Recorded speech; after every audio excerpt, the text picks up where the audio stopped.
All right, we've got the time to rise. Got a new new timer, new little logo going on. We're gonna talk about time to rise, not RYZE like League of Legends, but rise in Grand Arenas. Time to rise. That'll be one of my new sayings. Instead of going "Let's go," everybody says "Let's go" or "Let's do it." We're not going to be Nike anymore. We're gonna have "Let's time to rise." Speaking of rising, if you guys saw the title for the day, I'm interested to know what y'all think of this new Grand Arena system.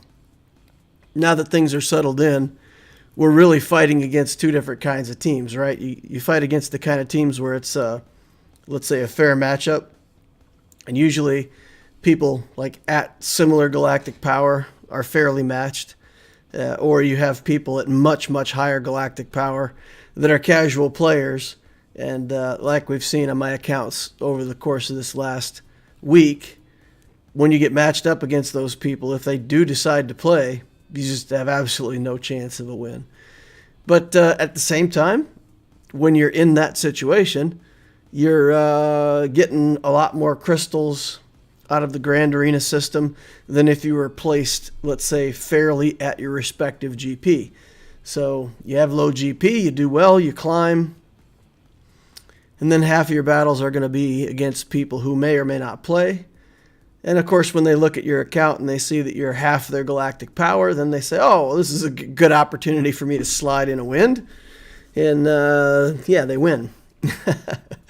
So I'm interested to know what you guys think of that system. I'm also interested to know why you guys have forgotten how to use your lightsabers. Seems like these last few streams we come online and we've got about 1/10 of the people that are here have clicked the like button. I think it's not too much to ask of you guys if you're going to hang out here. Just at least please, when you come in the door, slash that like button on your way through. Get out your lightsaber, slice it, dice it, make it disappear. That helps me. It helps the channel. And we got to get to a certain number for our troopers to work. So help me get to trooper level so that we can get get them going and get some trooper victories over in the Grand Arena system. All right, let's catch up on chat, see what's going on over here. DL missed his calling as a rapper. Ah, that's funny. Timer's back. It's back again. Yeah, I was quoting Slim Shady on that one. Too bad nobody told the Emperor that his ship's in the sequel trilogy, eh? All right.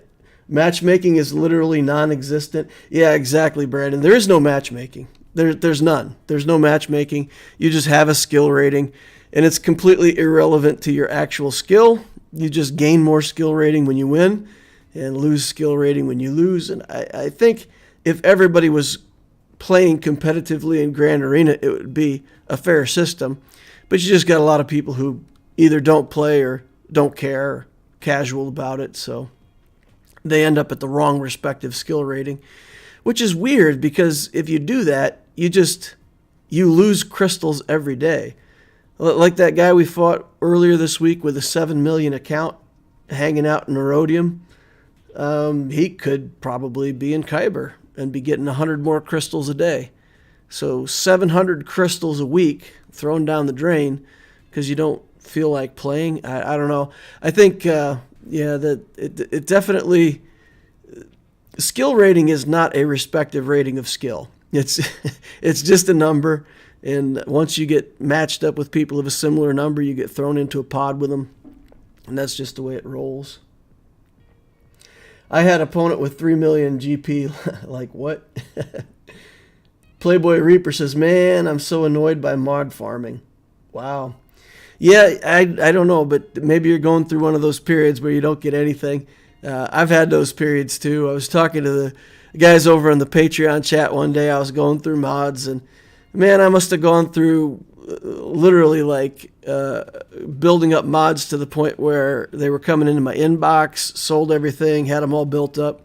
I went through that whole set, and I got 0 mods with any kind of speed on them. Just just threw a whole bunch of money down the toilet.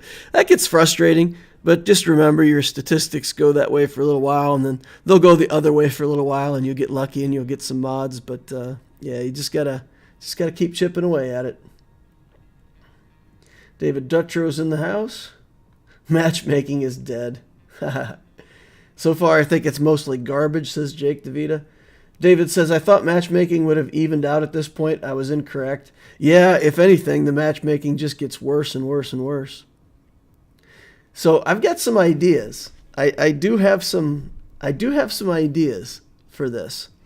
And one of the ideas that I have is absolutely like the simplest matchmaking idea that we could have. We'll get to that here in a second.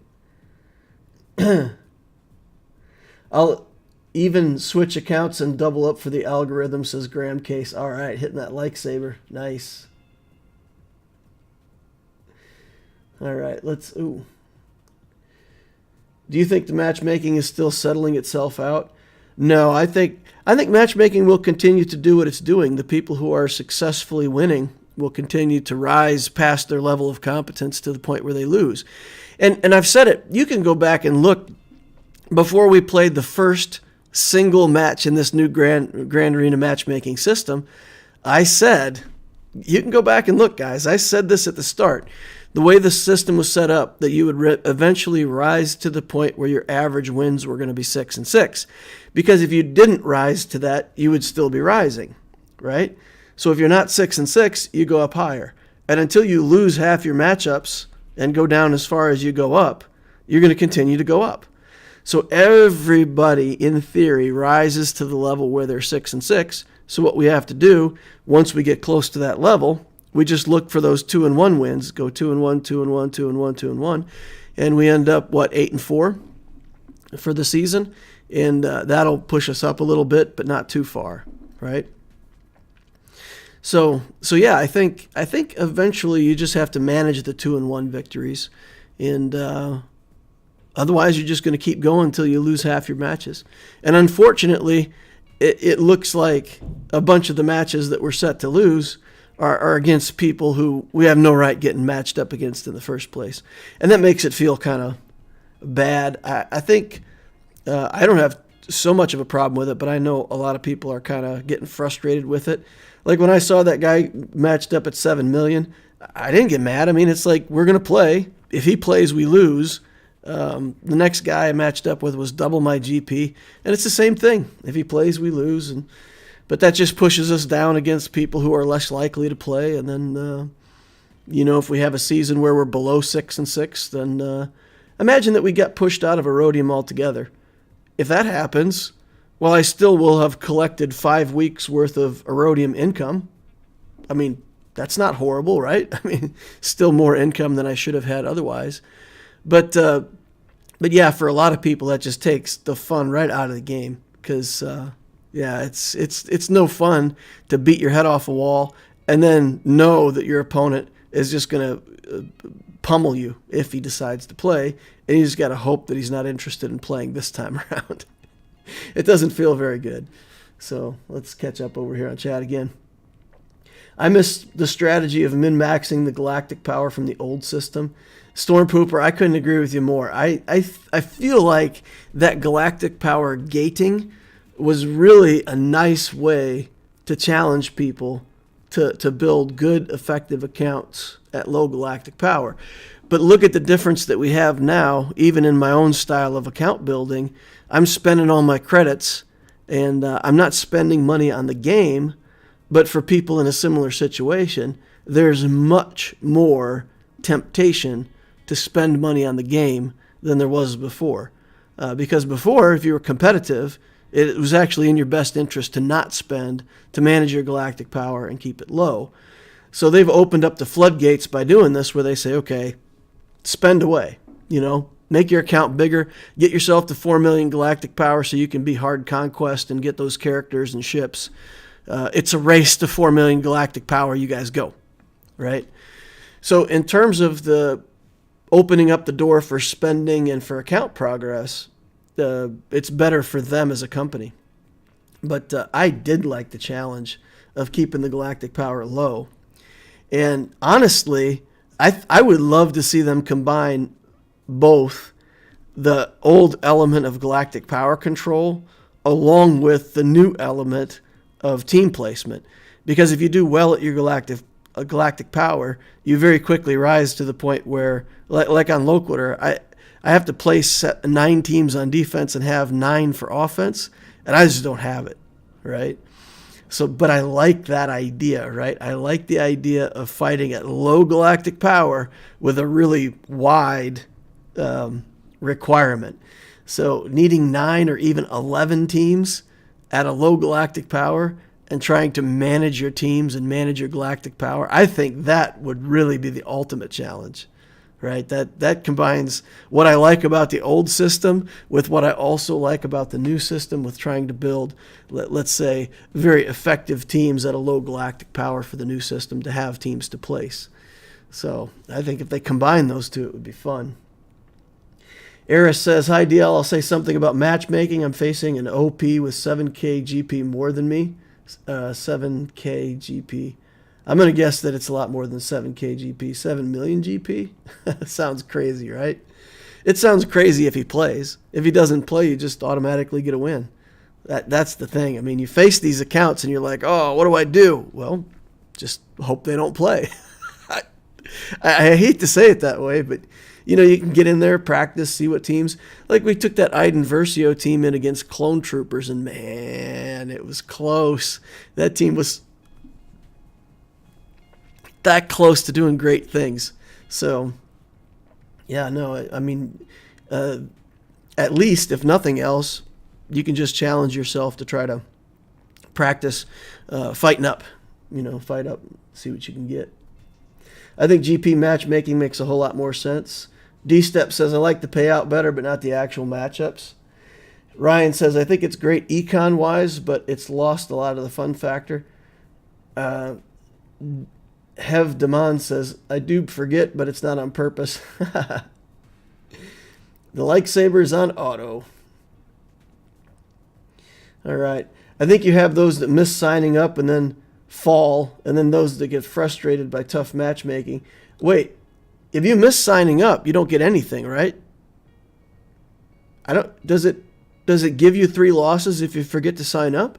I feel like it does nothing. I feel like if you don't sign up at all, your skill rating stays exactly the same. Isn't that true? Or do you drop? Do you automatically take 3 losses if you don't sign up? That's brutal. If you lose, I haven't missed a sign up yet, but maybe somebody who missed a sign up can tell me. Do you actually lose all 3? Darth Soze says there's no such thing as matchmaking anymore. It's just an incentive to improve your account when you hit your ceiling and its potential in dollars in CG's pocket. Yeah, Darth Soze, that's it. It's good for them. I'm fine with no matchmaking, but they need to structure divisions. Yeah, based on GP, that would be good. I went against a 4 million account and I'm at 1 million. Yeah. And you wish it was a skill battle, right? Like you wish there was some skill, but at that point it's like you just, yeah, what do? You just play and hope they don't. JMJ says, hey, long time since I managed to catch a live stream. Well, welcome. Glad you're here. I'm in the same boat as you, 3.1 million and getting wrecked in Erodium 3. It'll shake out, though. Maybe we'll get pushed down to Erodium 4, but, you know, I honestly don't think I'm going to go all the way to Erodium 5 and out. If that happens, I don't care. I mean, as soon as we hit Chromium, we'll come right back up again. I mean, we'll just bounce back and forth until we actually get enough teams in the account to play. When I get my second Galactic Legend, if I look back, these matchups that I've been fighting, if I had my JMK, I honestly think even these guys at 7 million, I'd be beating them. I'd be beating these guys because I don't think they have the team that it takes to beat my JMK, and they're putting their good teams on defense anyway. So if I put JMK on defense, we'd have been looking at a similar situation, and as long as I can keep my ships in good shape, we'll start beating some really big accounts when we get the second Galactic Legend. Yeah, for sure. Half the GAC battles are no fun at all. There's nothing you can do. It depends on your opponent to show up. Sure, you can win a few battles, but you can't change the outcome. Yeah, that's it, Ray. Man, Ray, you have some very perceptive comments in my chat. I'm going to give you a shout out, man. I like it when you comment because you've clearly thought these things through, or at least got a opinion that has good logic behind it, right? It's no fun. It's no fun. Yeah. Bookish is in the house. Look, Stryze says, looks like I'm going to go 3-0 at Erodium 4. Nice, Stryze. That's awesome. Should I gear up CLS Han Chewbacca to gear 11 if I have no plan on getting C3PO anytime soon? Yeah, absolutely. Han and Chewie are already good. You can put them in a team of some kind, right? Like, I've got a little team built for them, and in my squad rearrangement that I'm doing right now, they'll go into another team here with Stormtrooper Han Solo, Chewbacca, Vandor, Chewie, and Queel, and Queel will make them punch up a little bit. Vander Chewbacca with the revives might make it annoying to fight this team. So we put them somewhere. We make use out of them somewhere in a defense, and if they do good work, then good. If they don't, that's fine. We're making use of them while we build them up. Used to be, if you weren't going to finish these characters, if you weren't going to take them to useful GP, then you never opened them up. Now it's like, may as well, get them going, get the Zetas on them, get them in a team, and then when you get the rest of the stuff later, you can add it. All right. I'm going to skip some of this chat. I didn't like GP matchmaking because it really wasn't fair. If you wanted, you could easily go 12-0 every time by creating a super focused account. I prefer more competitive matchups where I punch up. So Joey to go, so it's similar, right? With the old GP, the reason why you could min-max so well was because the amount of teams that you placed was so few. When you only had to place 7 teams at, up to, 4 million galactic power or something like that, 3 million. When you only have to place 7 teams, and you can go all the way up to I can't remember the old system now. I'm just trying to remember exactly what it was. But you could build those 7 teams super strong, right? And then you could sandbag and sit there and wait and then push yourself up into the next division and already build out more teams and be ready to go. So the fun challenge, like Joey to Goat, the thing that you're saying, once you spread those teams out and you have to get more and more and more teams placed, it makes it harder and harder to do that at a low GP. And that's what's fun about the new system, is because when you do, stretch your account all the way out, place all these teams, and still manage to win, it's a good feeling. That feels fantastic, right? Caleb says, not this Grand Arena, but last I got matched with a guy over double my GP. Yeah.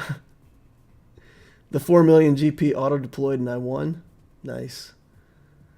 Bookish says, I think there should be GP minimum so you can't fall below but can't climb to Kyber 1. Yeah, I think that was AP Gaines was saying that he thought there should just be a limiter, like still put ranges. And if you're 7 million GP, you just can't leave Kyber. You just got to sit there and rot at Kyber 5. And you can't come interfere with people at Erodium and Chromium. It's an idea, but I think I have a different idea that might be, let's say, I don't know if it's better, but hear me out. Let's get interesting here. Stryze says, I've gone the other way and put all my resources into teams to try to get hold zones. A lot of the team I'm up against with 3 million more than me have their power spread, and I can stonewall the zones. Tall instead of wide. Yeah. That takes building really strong teams and galactic legends, right? So you get a galactic legend in a zone, you get a Darth Revan team that's fully relicked, you get just a few teams like that are showstoppers. Yeah, so plug up a zone. That's what I was planning to do going to Erodium. I said, I'll just keep putting my C on defense and, hide 3 garbage teams behind him, and then I won't have to need so many teams. But what I've seen from these early matchups, man, I'm fighting guys with 4 galactic legends. You can't put C on defense with garbage behind him and do anything, right? C is like literally the weakest galactic legend on defense. And once I put him down on defense and they take 3 galactic legends on offense, they just full clear everything I put down. So yeah, it comes down to the play or not play, or I have to get teams that are really big enough to stop them. And that's going to take JMK with Cat. It's going to take potentially putting both my galactic legends on defense in the same zone to make sure that I stop them in one zone. So yeah, we'll see how we can make this work so we can keep rising up. And I agree with you, Stries.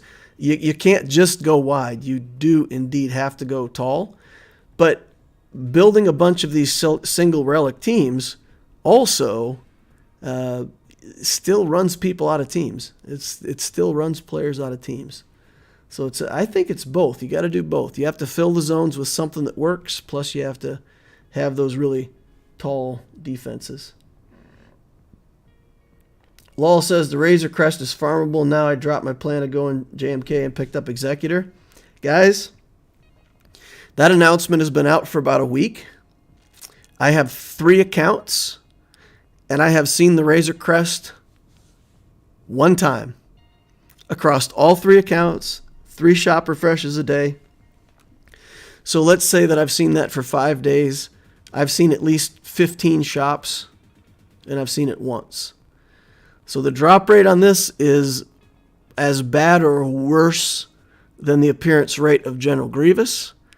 General Grievous takes you about 6 to 7 months to farm out of the fleet store. So you can expect the Razor Crest, I think, will be on a similar drop rate. So if you haven't got the Razor Crest mostly built already, you're still looking at 6 months waiting for this thing out of the shop. So if you're in a hurry to get it, it's not farmable. I don't consider that farmable. I consider that, a long-term plan. Man, we did whale on the TIE Echelon. Before I get into that, though, let's wrap up this thing. Darth Soze said, "Did you see my comment and ask Loquitur? It goes along with this discussion very well." Let's go look and see. I may not have seen it. Okay. DL, I'm replying to your principle of statistics in regards to mod inventory. That one? Okay.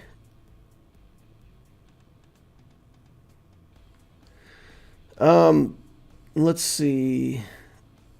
In a recent stream, you discussed to a degree that you scout your opponents. You made the argument against excessive scouting and gave the Princess Bride. I know that you know that analogy, and I totally agree with that to an extent. I agree with it when I can quickly see that my opponent changes their setup regularly. At this point, further scouting is not needed. Pick a plan and go for it.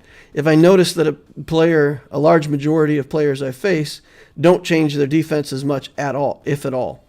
I'm not talking about auto deploys. These are players that I face in the second and third round unbeaten. So when my opponent GAC history shows a consistent defensive setup, then I can pick a plan that guarantees a path to victory and set my teams accordingly. I recognize this could be risky because if they do change up, then I'm potentially stymied. This is where I like the mod slicing. I liken it to the odds of mod slicing. It won't always work out, but just like my mods won't always hit speed, but I feel like my odds are better than 25%. I'm really close to my current ceiling. I'm punching up each match. Like you say, eventually we'll all have 500 records. I feel like this strategy gives me the best chance of that. Maybe a topic for discussion on tonight's stream. So, yeah, just to be clear, I think when I was talking about my scouting, I did say that strategy is my personal strategy because of the way I think. Right?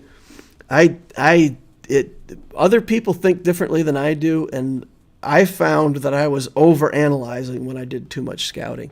If I looked at all getting upset really, because you look at your opponent and they have, I have 41 Zetas, and they have like 112 Zetas, and double my relics. And it's not just the GP, it's all of these characters at relic level, all of these Zetas.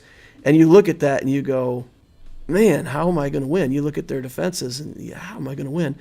So especially on my main account, really what I've gone to is I'm going to be the predictable one, right? I'm going to place some of these really good defenses on the board every single time, and I'm just going to get better and better at working with what's left over on offense. So I'm trying a different strategy, less scouting, less strategizing, less outthinking myself. So that's just for me. I mean, for most people, if you do scouting, the Omega tool for scouting is insane. If you haven't seen it, there's videos up on it. There's a link to a bunch of stuff in my Discord. The Omega will tell you everything about your opponent, what they put on defense, what they use on offense, what their success rates are, what they're bad against, what their modding looks like. It even shows you the time that they typically play. So if you want to wait your opponent out and you see that he typically plays like as soon as the Grand Arena hits, you can just wait till he plays and play later. If you see that your opponent's one of the people that waits until the last minute to play, maybe you change your strategy based on that. So, I mean, there are scouting tools out there that are crazy that will give you a huge strategic advantage if you want to use them. I just find that going that deep into it just takes a lot of time. And for me personally, I think my strategy gets worse when I do that. Because then I take a bunch of teams on offense that I don't normally have on offense, or, the other way around, put teams on defense that I normally save for offense. And that's not been good for me. So for people who are better players than me, do more scouting. All right. Sean Morrison says, I'm doing the same thing, finishing up my gas. Anyone with a really good internet protocol, please? No, from EU. El Davido says, and it only takes 2 minutes to use Omega. I love it. Yeah, it's incredible. The tool is absolutely incredible. I would be a paid advertiser for them if I needed to be. I'd be an unpaid advertiser for them right now. I am being. If you want to scout, check out the Omega tool. It's everything. It's everything you could want to know. And the guys are super cool about it too. Like if you thought that there was a feature that wasn't in there that would help you, you can literally go over to the Omega Discord and post your ideas, and it'll probably show up in Omega if it's a good idea. Like, they're responsive. They want to continue to have the best tool.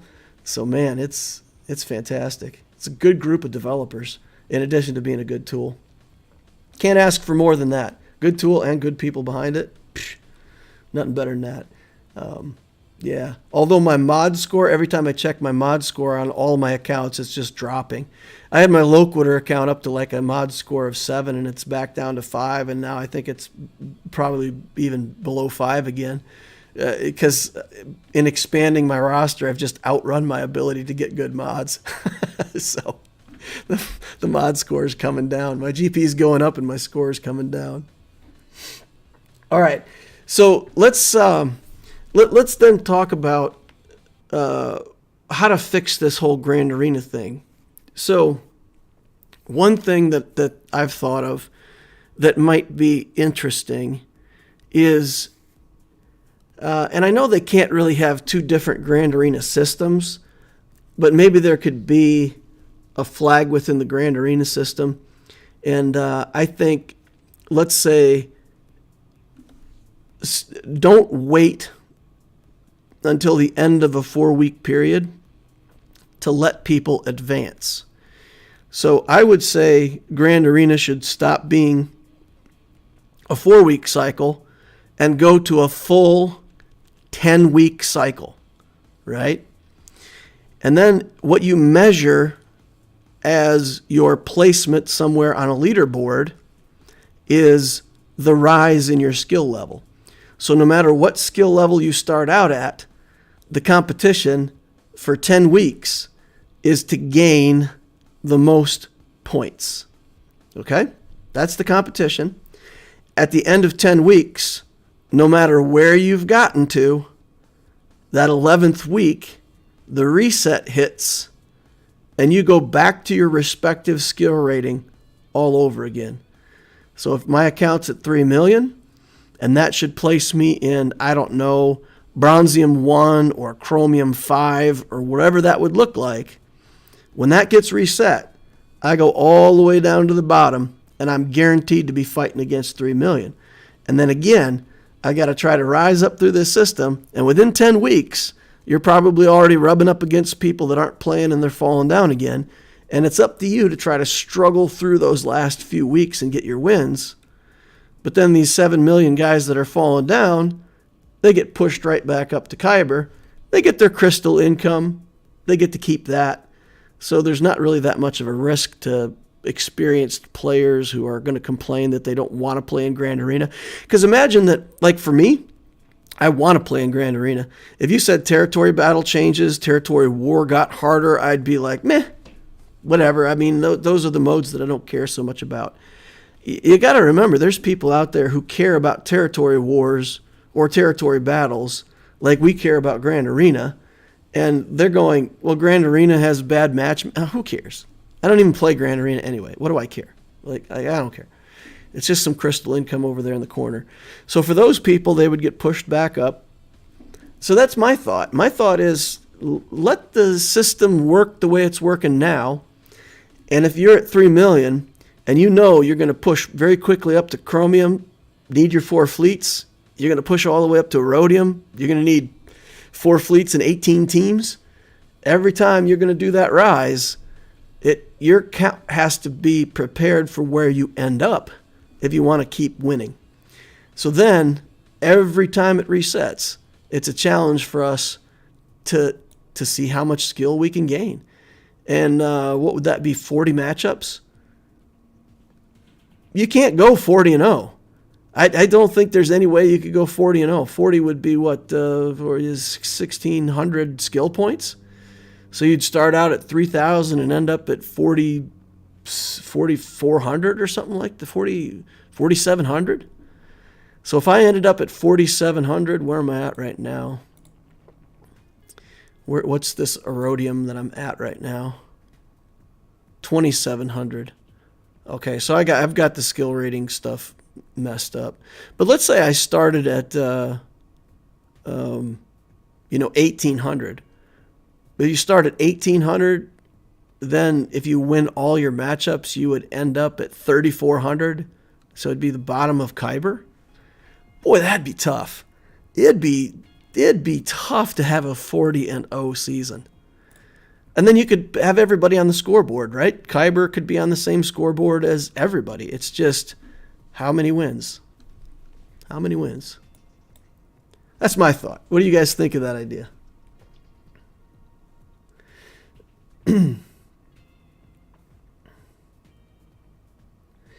I'm getting the same thing with my mod score. Was about to crack 5 and back down to 4.6 with new teams, says Darth Soze. Yeah. Yeah. That sounds pretty interesting, DL, like a 10-week ladder that resets completely. I like it. It's like the old GC, like a cup tournament. Yes, Ray, that's exactly it. It's like a cup tournament, right? You go, you get your score, whatever you get, and at the end of that, whoever, literally, if somebody can go 40-0, they will win the whole competition. You guys remember this guy named Partik that I fought against, Partik AF? A guy like that, man, he could tailor his account and try to build it as a 40-win account. You'd want to keep your galactic power low so that every time it got reset, you would start low, but then you have to have a wide enough roster that you can just keep blasting your way up, potentially up to 22 teams. I don't know. It would be an interesting challenge, right? Yeah. And the galactic power would still matter. Guys, we'd still have to manage our galactic power because getting your galactic power too fat just means you start up too high and your rise is going to not go as well. Best of both worlds. Keep your galactic power under control, but build a roster that's big enough, wide enough to just push up for 10 straight weeks. Reset. Do it again. Bookish says it sounds good in theory. Ray Ray says Hawkeyes. Oh, Hawkeyes will still be at the top, as he could possibly go the whole 10 weeks without losing. That's fine. I mean, if you're at the very top of the food chain, you're at the top of the pyramid, that's fine. But a person at 3 million galactic power still has a chance to get those 40 wins as well. I don't know. I think, or you could do it by original divisions, right? So wherever you're placed in your original division, if you're in Chromium, then you're only up against the people that started in Chromium. Even if you finish in a higher rank, you would only be up against the people in Chromium. You could do it that way. The only thing I feel, it would be pretty demotivating to drop from Erodium all the way down to Bronzium. It would. I mean, you'd lose crystal income, but then you would just have to adjust the crystals. Oh, I've got it. I've got the perfect thing. Perfect. Here we go. When you drop down in your division, the further you drop, the further your skill rating is reset, the more crystals you get. Imagine if you just get like 10x the crystals to your drop. If you drop 1,200, you just get 12,000 crystals. Done. Good job. Unbelievable. Can't believe you got 1,200 skill rating higher than you needed to. Boom. Massive drop of crystals. Massive. Even if it was 5x, drop 1,200 points, get 6,000 crystals. Now you can't complain about your crystal income, right? That's more than you would have made in the next 10 weeks anyway. You're going to rise through Bronzium, Chromium, Erodium. You're going to be making those crystals back by the end of the season. So, yeah, when you dump your galactic power, massive crystals for a reduction. If you're at 7 million galactic power and you slid down and you just get pushed back up, there's no penalty, but you don't get anything. 0 rewards. There you go. Then it's solved, right? Then you don't miss that crystal income at all. And who cares if you're in Bronzium again? You got the payout.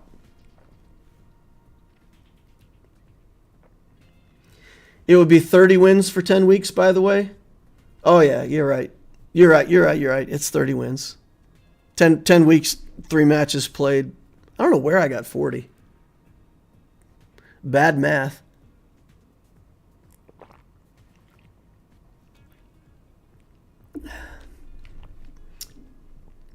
They could just change the crystal income to the highest level you've reached.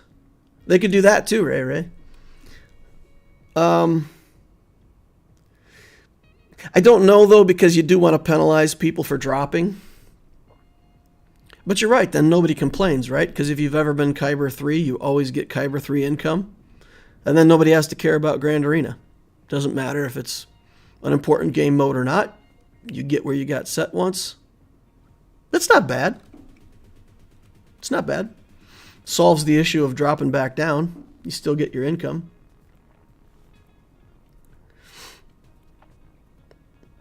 $12,000 crystal payout from a company as CG, that's a comedy. Yeah. If you're going to dream big, though, right? But you know what I'm saying? I think the idea of just locking you in at the prior level, just lock it in, right? For one, yeah, just lock it in for that 10-week series, right? Wherever you end is where you lock in for the next 10 weeks. So if you ended in Erodium 2, that's where you're locked for the next cycle. If the next cycle you get up to Erodium 1, then you're locked in there for the next cycle. That's elegant. That's easy. Solves the whole thing. DL for CG president. More crystals would be awesome. Yeah. But I'm telling you guys, it's called a loss leader, right? In business, sometimes you sell somebody a product that's less expensive than it should be to get them buying that product, And I know somebody's probably going to bring up like drug dealers always give you the first hit for free, right? But a lot of companies do it too. They make a product that they know they're going to lose money on, but they want to get you buying the product. They want to get the products into that household, and they believe in the brand or they believe in their idea, and then the subsequent, marketing raises the price or gets it where it belongs, and then they make money off of it forever after. So for CG, I'm telling you, if there was a big crystal payout for Grand Arena, people would spend a whole bunch of money to get crystals in order to get that crystal payout for free in the game. Even though you would pay out 12,000 crystals in the game for free, it doesn't hurt you, and suddenly it becomes much more competitive, and people are willing to spend more dollars to get a lot of dollars worth of free crystals.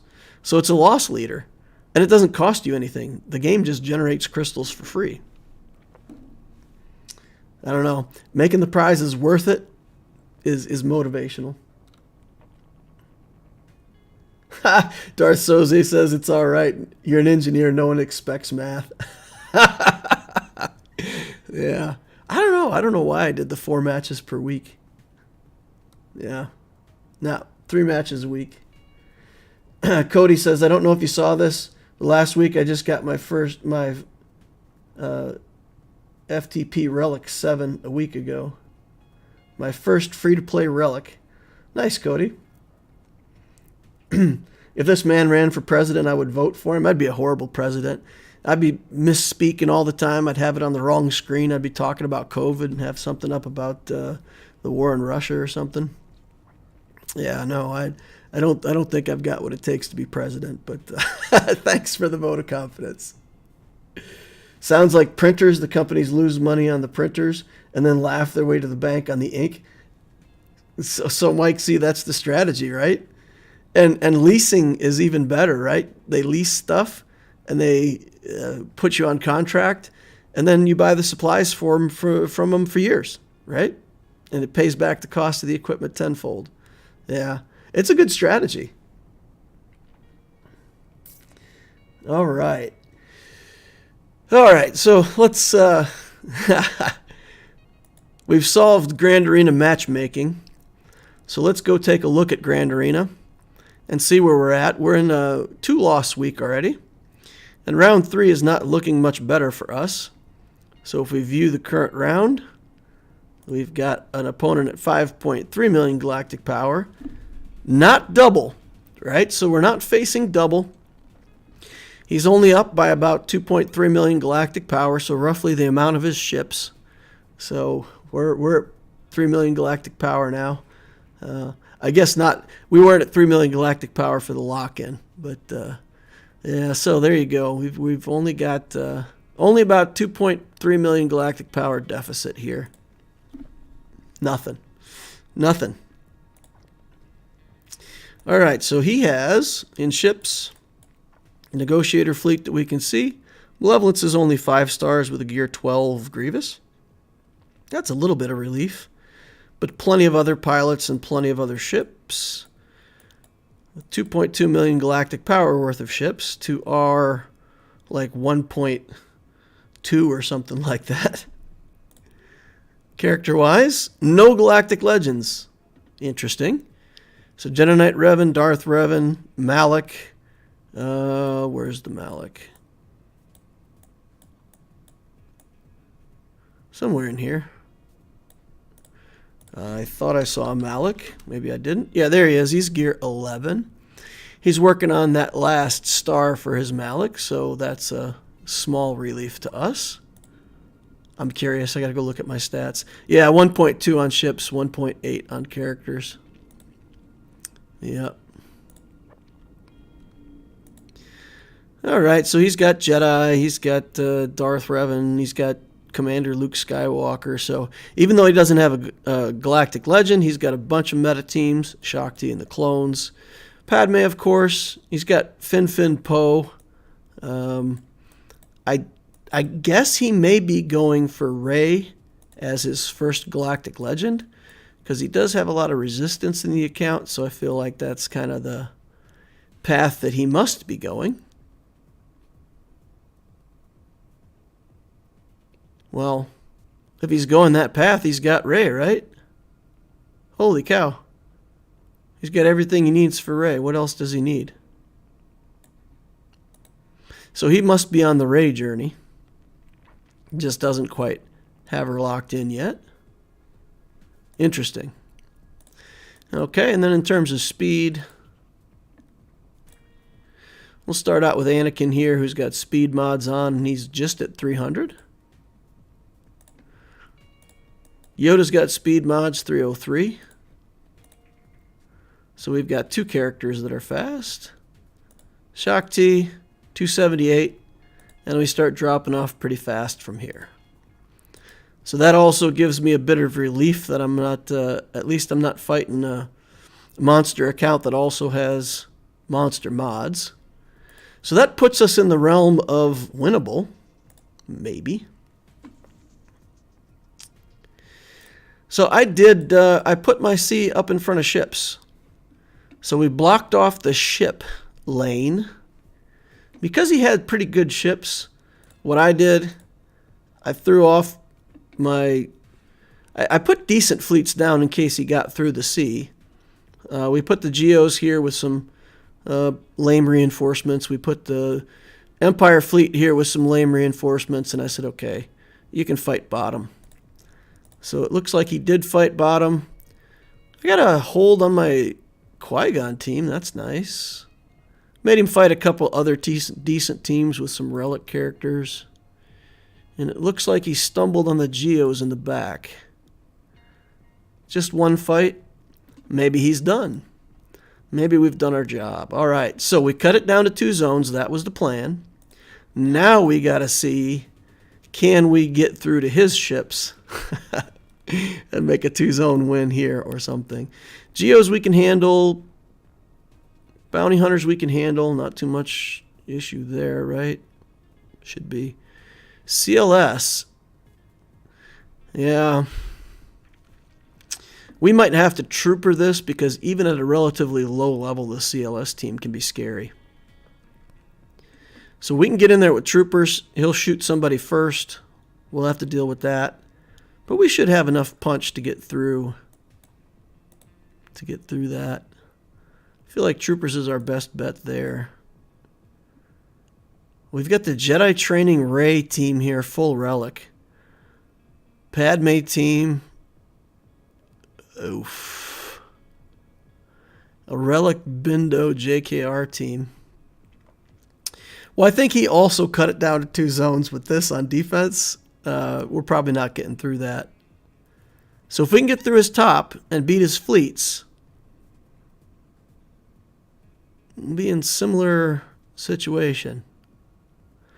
What do I have that beats this Rey team? Troopers?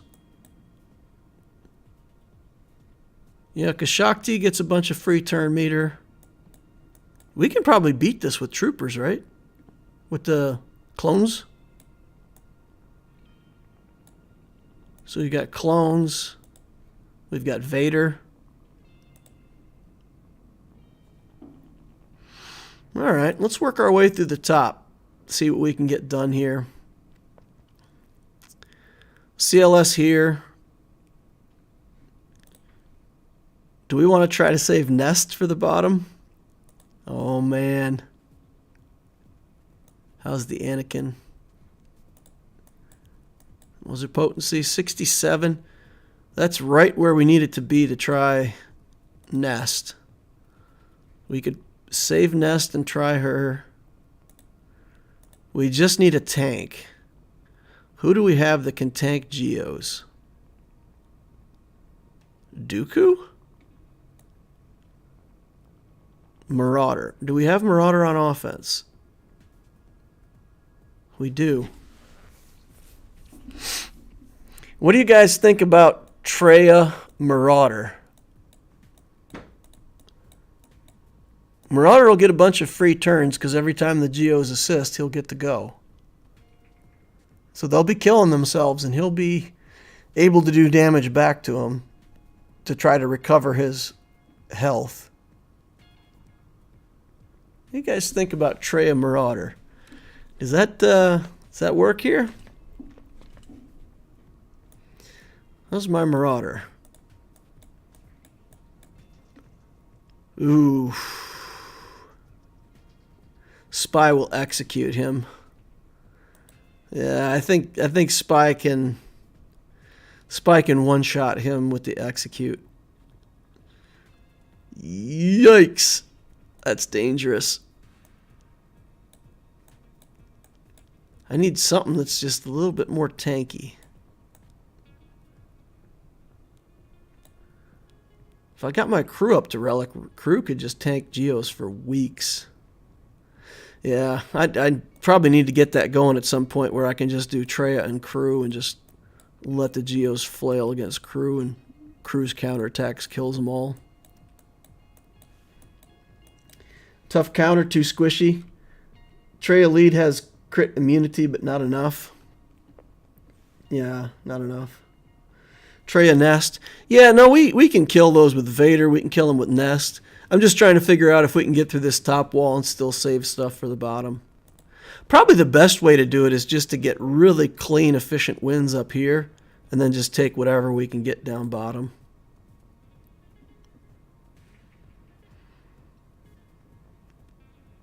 No, I don't think we're going to get a full clear today. Well, let's see if we can get this done. We've got just enough likes, guys. Just enough likes for these troopers. I've really got to... Oh, man. We've really got to put this trooper team back together. I changed the trooper team because I was separating out troopers for Iden Versio. And it makes it annoying when I actually want to pick the troopers.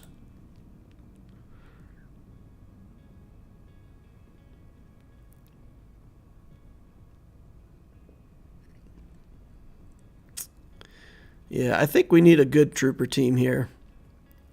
We're not going to underdog and underman and like skimp on this and get what we need done.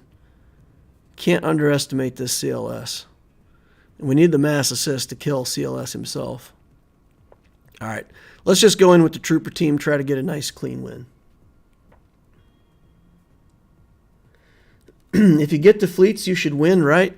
If he put his two best fleets on defense, that's not a guarantee.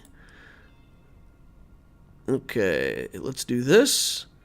We'll drain their turn meter and try to kill Chewbacca, and I think get the turn meter train going. We'll mass assist on Luke. Oh, it's not enough. Yikes. All right, dispel, deal physical damage, gain 1 stack. Oh man, who we gonna hit here? Luke is just gonna gain back so much health and protection, it's not even worth it. All right, we'll carve his armor up. We'll hit 3 crits, or not 3 crits. All right, fine. We got to go over here and hit R2D2 now. Got to get a kill. Keep the turn meter train going. There we go. 70 banners. It's okay for a start. The CLS is just good team. Good team. Nasty. All right, bounty hunters. We've beaten the bounty hunters with our little Mon Mothma team before. How likely is it that we can win this? Got a couple weak bounty hunters in there. We can chip away. This team's pretty good at recovery. It won't necessarily be a fantastic banner win. How do we lose this? We lose this if they get out of control. Yeah, and if they kill our guys, we can't resurrect them. No resurrections against this team.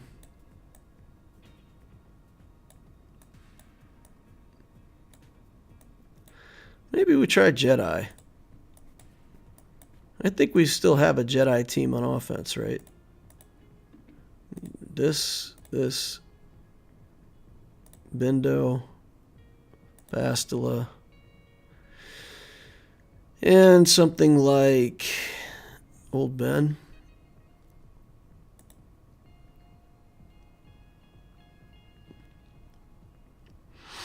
We can mark down somebody. Yoda should just be able to straight up kill somebody, and then we can mark them and kill them the second time. So we should be able to kill Jango. Maybe we just kill Bosk right away.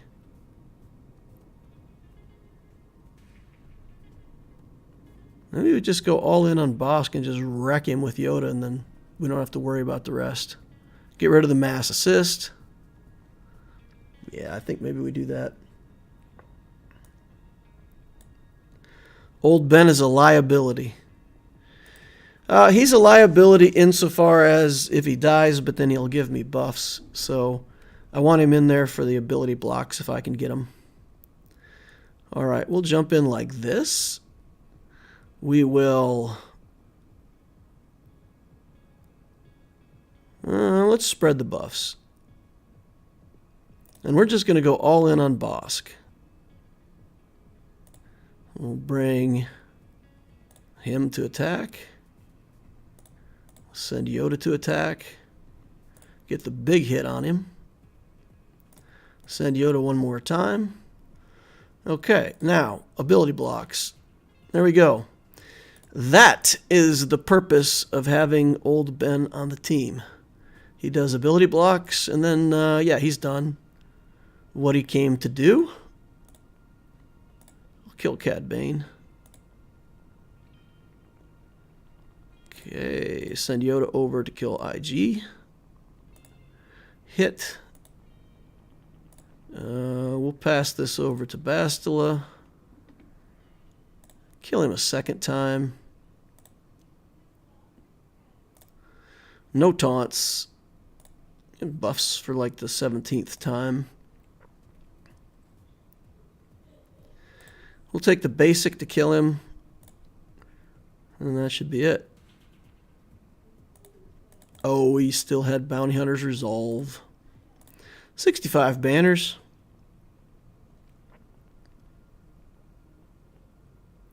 Good. All right. I feel like that went well enough that we can take a chance here. What do you think, guys? Are we going to try this crazy thing? Traya, Kylo, Marauder.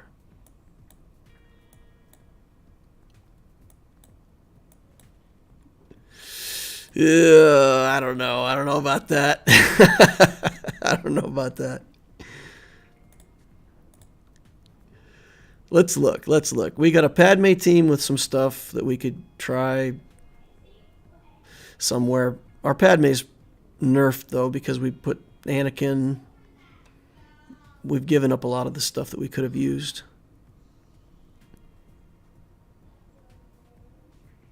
We could try clones here. Nest here. Empire here. That's all we got left. Empire will be bad here. So if we do Nest, it would be here. We do clones, it would be here. And then we have to have something else for this Revan team. Try Padme against Revan. Just see what we get, right? Because all we got's like Padme, Ahsoka, some scrubby clone guys, relying on our courage stacks to get something done.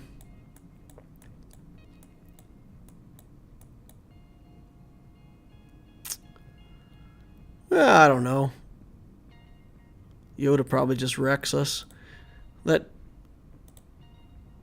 That's probably the best bet. Right, just take Vader in here, get a good clean win, and be done with it.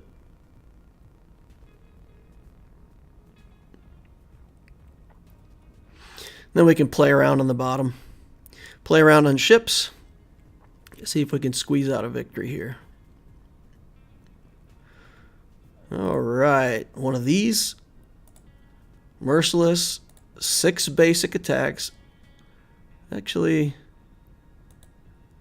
let's do a culling blade here on Poggle to reduce the pool of life for everybody. Okay, this. One last over here. And then a hit. And a culling blade. Oh, it didn't kill him. Get down some zappies. Got a stun. That's good. Merciless again. Hit. Hit. Hit. Force crush. Zap. Call. 66. Not great. Not great. Would have liked to seen 68 there. All right, let's see what he's got. He did put down his negotiator, and he's got the Geos under Chimera. This is a pretty tough little matchup.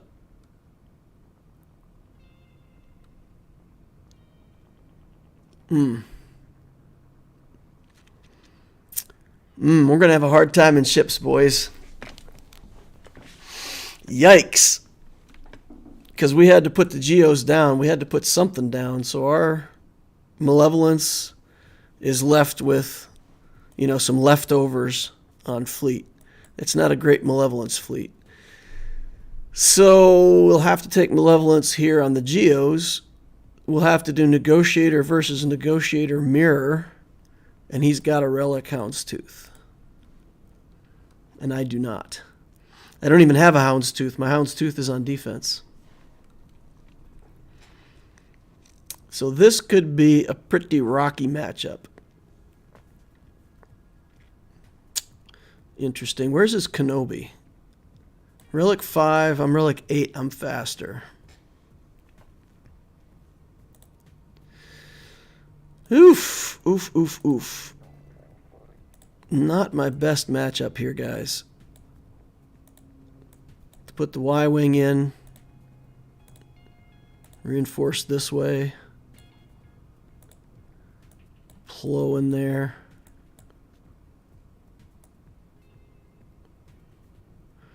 I think we got to leave Ahsoka out. Take Ahsoka in with the other fleet. With Grievous. We have to have some good ships for Grievous. We'll have to start with these three and have some reinforcements. Yikes. The mirror is pretty easy if you're faster. All right, Biscuit, talk me through it. Tell me what I'm supposed to click. I know how I usually do it. I usually try to hit the Anakin with my Star Umbran to get him to go fast, give him turn meter, and make him go so that he does his thing before I do my thing. And then, I can hit Houndstooth too, give Houndstooth turn meter so that he taunts, and that way my first ability off of Anakin will be able to do the buff immunity. So that's the two different ways I fight it, depending on what I'm up against and what my opponent looks like. Biscuit says, all right, I'll wait for him for a second to type here.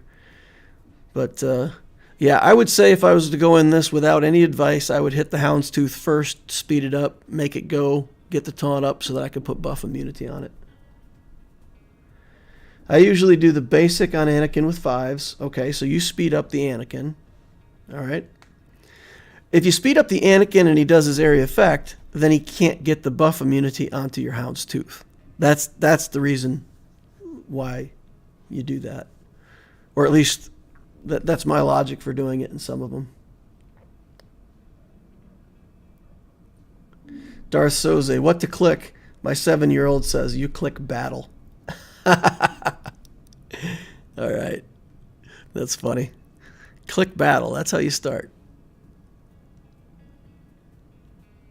Okay, Biscuit says that's the idea because buff immunity wrecks the Houndstooth. Okay, so we'll speed up their Anakin. We'll get him to do his area effect. And then we'll work our way outward from there. I like to hit 5s. Who hits my JKA? My JKA drops buff immunity on his JKA. Okay. But if you do that, if you hit their Anakin with the buff immunity, and you kill him, it's real good because he doesn't get to go under stealth. But Houndstooth is just going to taunt, and you're going to be stuck. Be stuck behind Houndstooth for a long time.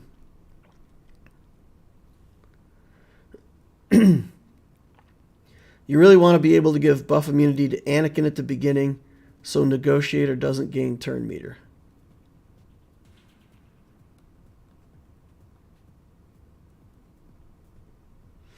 Don't worry about that.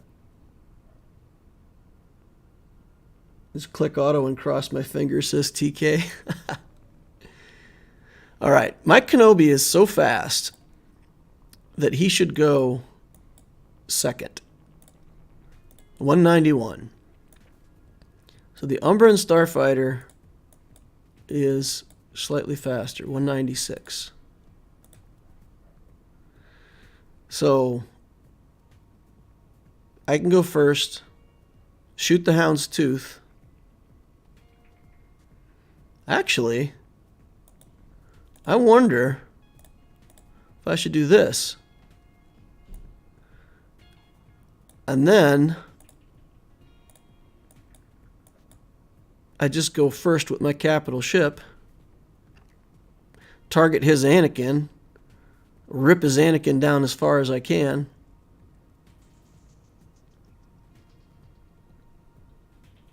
What do you guys think of that idea? Put the arc in instead. Reinforce with the 5s later.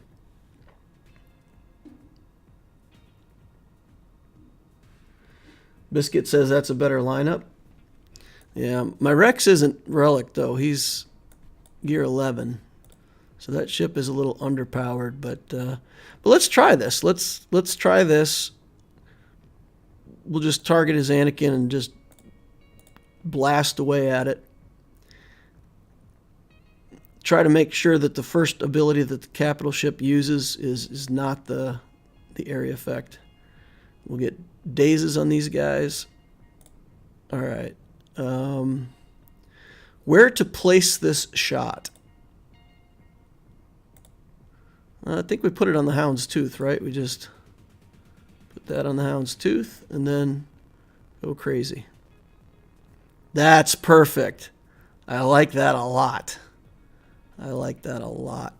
All right, let's give Anakin stuff back. Oh, we shouldn't have done that.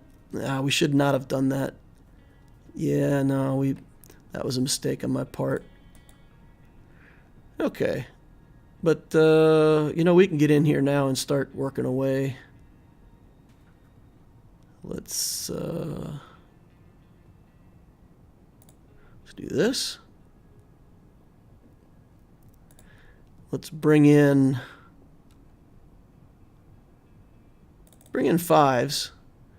And we can do the missile. Hit Anakin. Pop his unending loyalty again. No problems there. All right.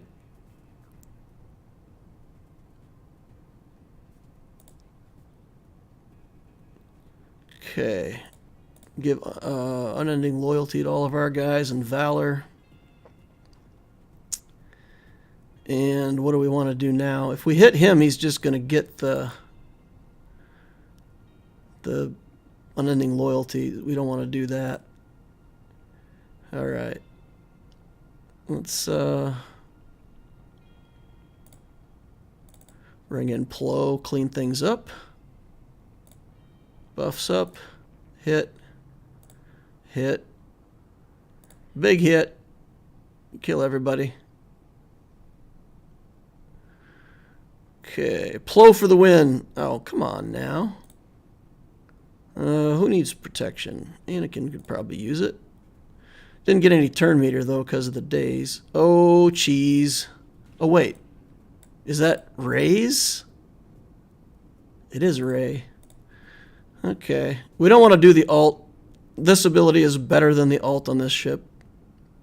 As embarrassing as that is. Alright. Then we'll bring in another taunter. Why not? Yeah, get target lock here. All right. I feel like Rex must be missing some skills here or something. I think maybe we skill him up. That's a weird reinforcement. The regular Millennium Falcon is actually a reinforcement that I've seen before in negotiator fleets. Not Rey's. But I mean, he's working on the Resistance team, right? He's got a relic Rey's Falcon. So it's just probably one of his better ships, and he's just trying to put his best ships in there. That's what I would say. All right, we got some hot garbage left here with our Grievous fleet. Oh, boy. This feels weak, my friends. And those Geos are going to hit hard. Yikes. No, sir, I didn't like it. It's all we got left, though. All we got left. we have to get an even scrubbier fleet to throw on defense when we want to throw it away. Keep the Geos for the Malevolence. All right, here we go. Win or lose. Stun the spy, we win. Spy dodges, we're in trouble. Okay, we got the stun. That's good. That's a good start. Let's get another little Vultra droid. Let's put some buzz droids on Sunfac. Okay, take that first hit. Let's see. What do we want to do here? I mean, the only good damage I have is this silencer. Working off buzz droids. Okay, there we go. Yay. Well, needed to hit soldier, not spy. My bad. All right, here we go. Oh, killing Vulture droids right and left. We'll go ahead and try to get the advantage over here. See how hard we can hit him. That wasn't very impressive. Put buzz droids on everybody now. Finally get a turn with our tank. Let's put this guy under stealth. More buzz droids. Just basic. Okay, spy. Get some. All right. We're in a position where we're 5-1. Feel pretty good about 5-1. Okay. Smash this soldier. Come on. Need some more buzz droids. Where's all my buzz droids? Bang. There's some. Just do a basic. Big pause. He puts him under stealth and he just falls out of the sky. That's fantastic. All right. We're not even going to do the ult. We're just going to stun him. Let's keep him stunned. Have you ever noticed that that stun also stuns the Malevolence? It does the stun and then it just sits there for a second before it finally cuts back over to your ships. That went better than expected, I must admit. Not a fast battle. We got a couple reinforcements that we had to fight against, but 2-zone clear. All right, we're on experimental time now, right?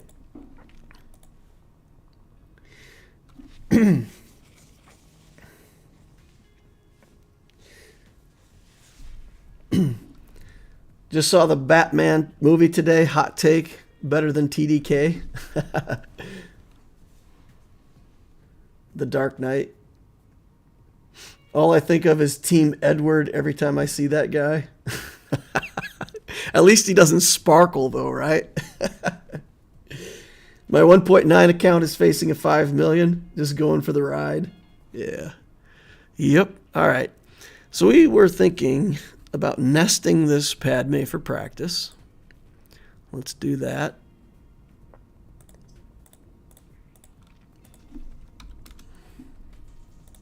See what we can get done here. I finally remembered to 6-star my Kira. Every time the Smugglers Run event comes up, or the Yeah, whatever the event where you use smugglers. It comes up and I think, oh man, I need to get my cure out of 6 stars so I can do the next tier of the smuggler's run. And then I forget to do it, and then it comes back around again. So I finally remembered to farm up some shards for her, and we got her to 6 stars, so we can do smuggler's run now. I think that's right? Is that the right one, or? Yeah, I think it is. Or am I getting confused with the one that requires cargo ships?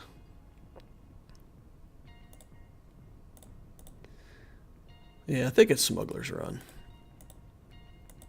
We'll be able to get the top tier of that now, though. That's good. We got Han and Chewie and more smugglers. Vandor Chewbacca, that's the other one, right? Yeah. Nest will be able to finish it off by herself. No problems. Ooh, big hit on Anakin already. Only a minute in. We'll get potentially get Barriss out of here next. We'll do just hit everybody. Okay, hit Barriss. Now, if we can get her without crit immunity one time, then maybe we get her out of here also. Let's get the dodge on her now, though. Got to do basic. All right. She's ready. She's ready to go down. Barrel. Nice. Padme next. Or Ahsoka, whoever doesn't have crit immunity. Nest battles always seem pretty scary in the first few minutes. I guess if you're used to it, I mean, if you know that Nest just takes like the first 2 minutes to even get ramped up, then it's not too bad. Against Padme, the gimmick is just really to figure out which one of the characters you can remove the most buffs from ramping up, or which one of the characters doesn't have buff immunity or a crit immunity, so that you can get a good hit and recover your protection. As long as you can get a good hit and recover your protection, you can take a long time in this battle. It's fine. But it's those ones where everybody's got either the crit hit immunity or they can't be critically hit when they got protection up anyway. So if like right here, everybody's got protection up, everybody's like non-critable. So if you go in on this hit, don't gain any protection back, and then somebody comes over and hits you hard right then, that's when you lose the match. That's your route to failure. Or if Anakin has high enough potency to actually sink the healing immunity, either one can put you in trouble.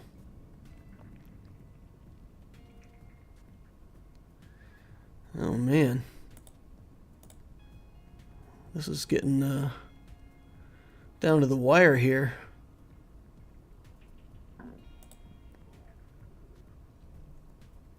Minute left. Got to hit with a basic. We're hitting pretty hard with our basic, but Padme's chunky. All right, here we go. That should do it. Now we just put it in auto, sit back, relax, done. How can you tell if Padme can be nested? Is it just the potency check? I'm always too scared. So yeah, the very first thing is the potency check. The other thing is the fifth character. If the fifth character is C-3PO, you can't do it. You're going to get 2 stacks of translation, and you're not going to be able to do anything. If it's Shock T, if it's a high relic fast Shock T, you're in trouble because she can heal back, give people protection and life back. She can put Jedi Knight Anakin under stealth. And if she just randomly puts him under stealth at the wrong time, the matchup becomes hard. I've learned kind of to move my damage around so that Shakti will use her heal on somebody else and not put Anakin under stealth. But that's like a gimmick that you got to know, and it still doesn't always work out like you want it to. If it's R2-D2 in the 5th spot, that can be a tough matchup as well. So C-3PO, Shock, and R2 can make it much harder to nest. And then, of course, if the JKA has potency that's, you know, if you have 160 tenacity and he has over 60 potency, let's say it's 65, he's got a 5% chance to debuff you. I'd still take that chance. If he's got 70%, he's got like a 10% chance, then you can't risk it. You can't risk it at that point. The likelihood is you're gonna drop the battle. We're gonna try our Shakti clones in here against this Jedi training Rey. Don't know if it'll work, but it'll prove out to us whether or not we have that technology for the future.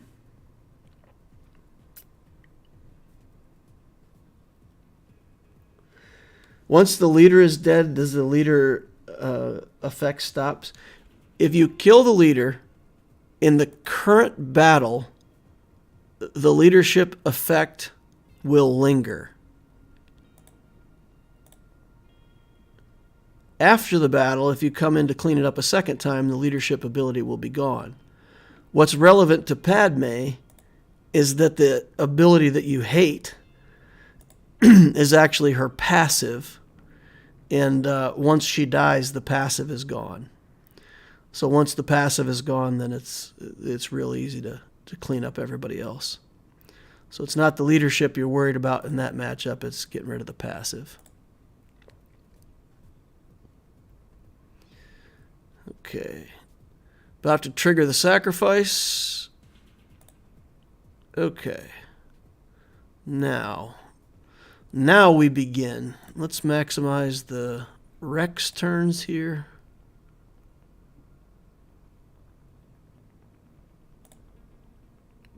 Oh! Alright, let's get rid of buffs. We gotta get rid of this Holdo. Okay, she's gone. Let's get rid of some buffs over here. Let's try to get rid of Stick Ray. Okay, let's call here to keep the buffs off of Jedi Training Ray. Alright, got her out of here. Now we just need, come on, Shock. We need to keep, no, not him. Oh, Shakti doesn't have any of her keep herself alive abilities up, though. Woo, can we get enough turn meter? We got to get enough turn meter to keep ourselves alive here. Nope. Shakti down. Alright, though, I think Stick Ray is probably more of a threat. We'll get rid of her. Alright, just got the Finn and then the robot. The robot has a bunch of annoying counter. Oh, I should have waited. Yeah, we need that tenacity. Oh, no, we can kill him and then just... Yeah, that's what we'll do. We'll use aerial advantage over here and be done with it. Perfect. Nice. Punched up by about, what, 80 to 127 or something like that, so... almost a 50,000 galactic power punch up. I'll take that. All right. We got a lot of assists out of this team, right? Assists from Bastila, assists from Bindo, assists from him.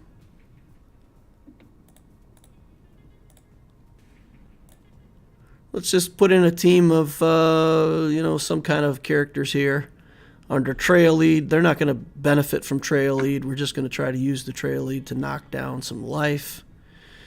We will put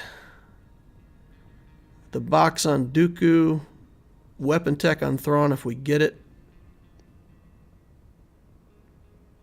Kick Yoda. Or kick Bindo. Yeah, we'll kick Yoda if we can. Kicking Yoda's good.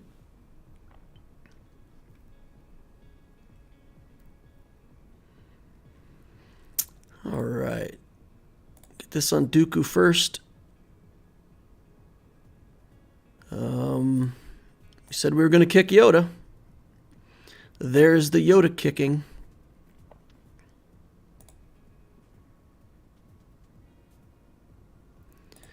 All right. Nothing to see here.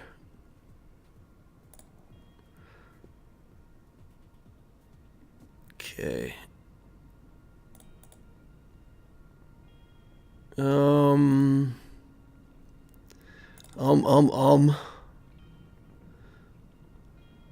All right, old Ben. Super annoying. Yoda's back out. People gonna start dying right and left now. Ooh. Oh. We gotta rely on Dooku to somehow win this whole entire match.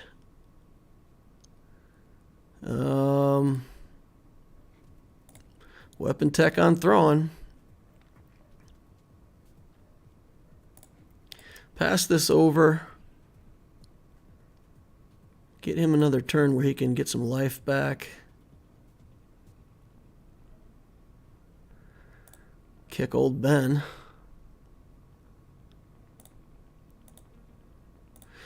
The kick is less good with the weapon tech on Thrawn, but I'm going to need a lot of turns if I expect to pull this off. I think we just got Savior. Maybe? Yeah, that's it. We're done. We are done.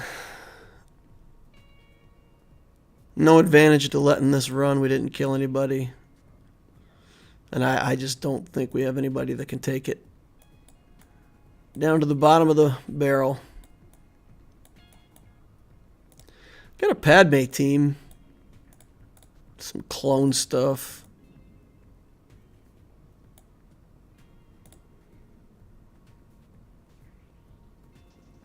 Throw it in.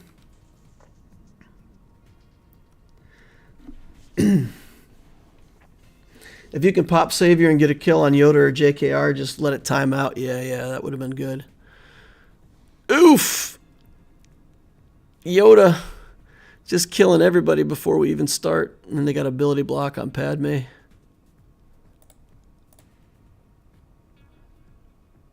Oh, come on. Killing my Mace Windu. Yikes. Yeet! Yep, nope, that's it. We're going to be done with this Grand Arena. 849 banners. That's about as good as we can do. Try Iden, maybe?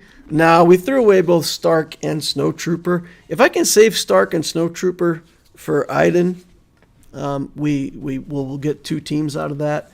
But we had to put all of our good troopers in to beat that CLS team.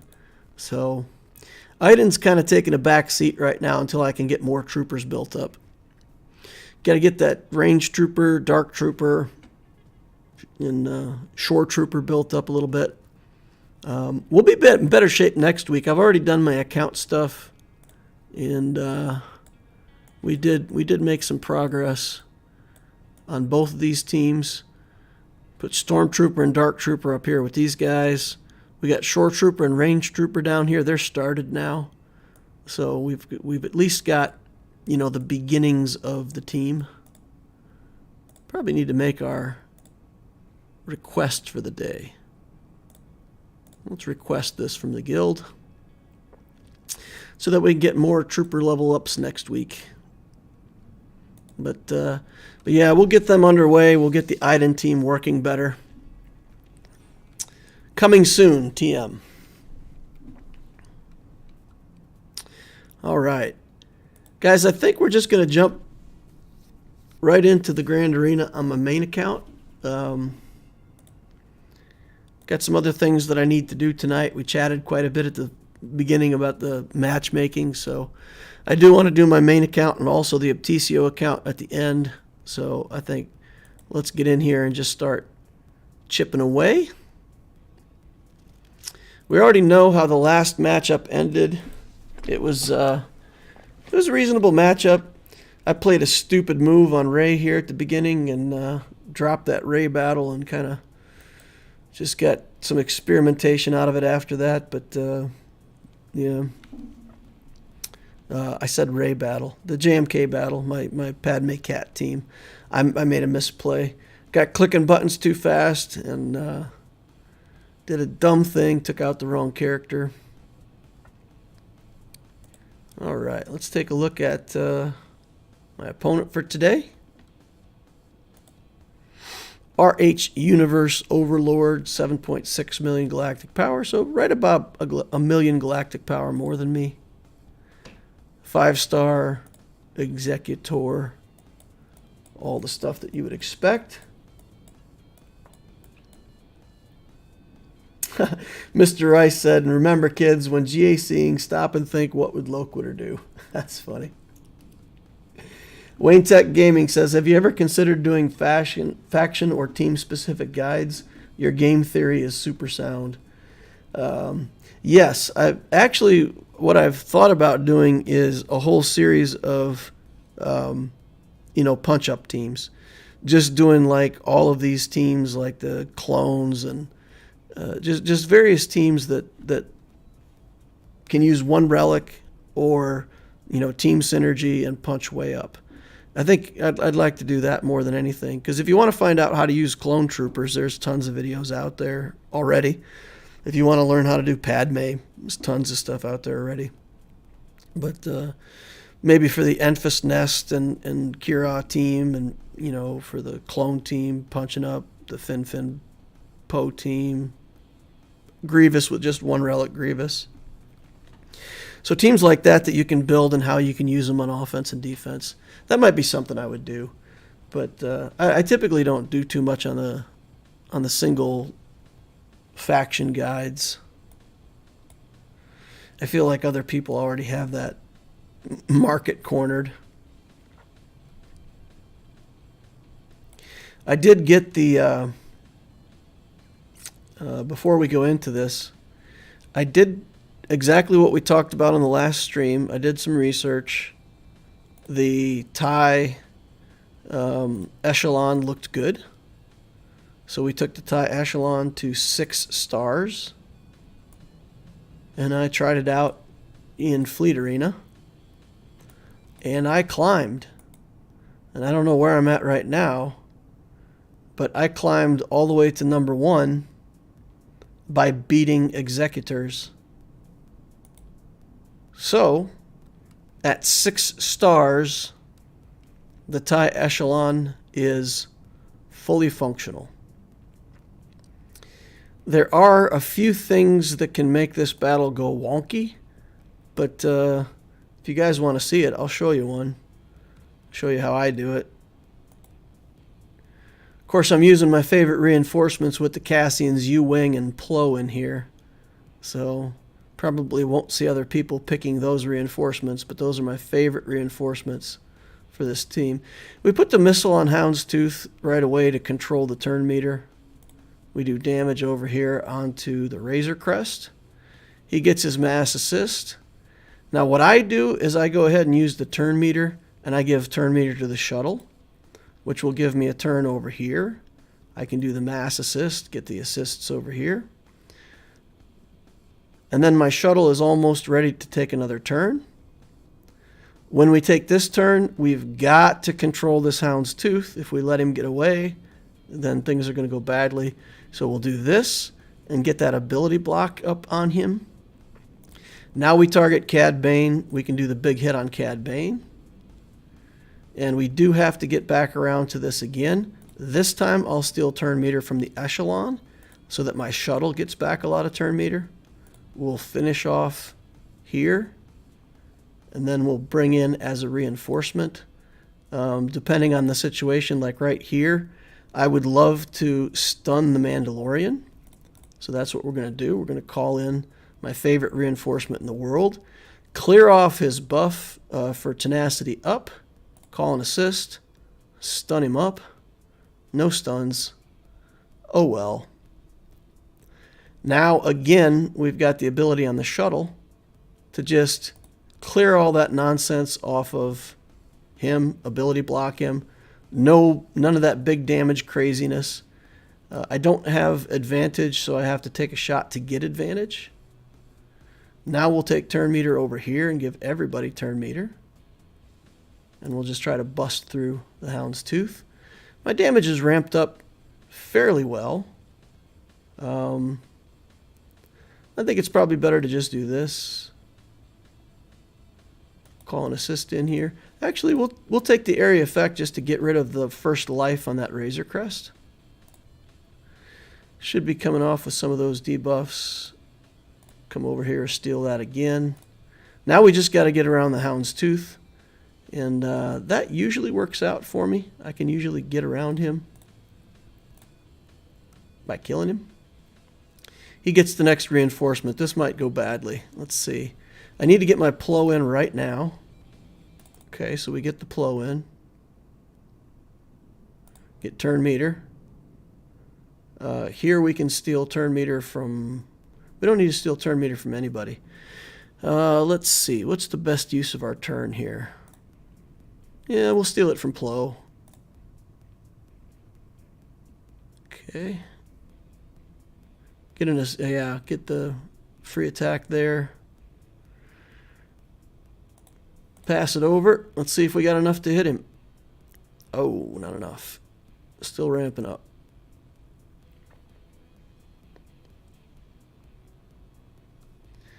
Okay.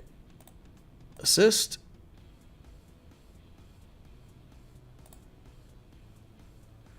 And this isn't going so well, guys.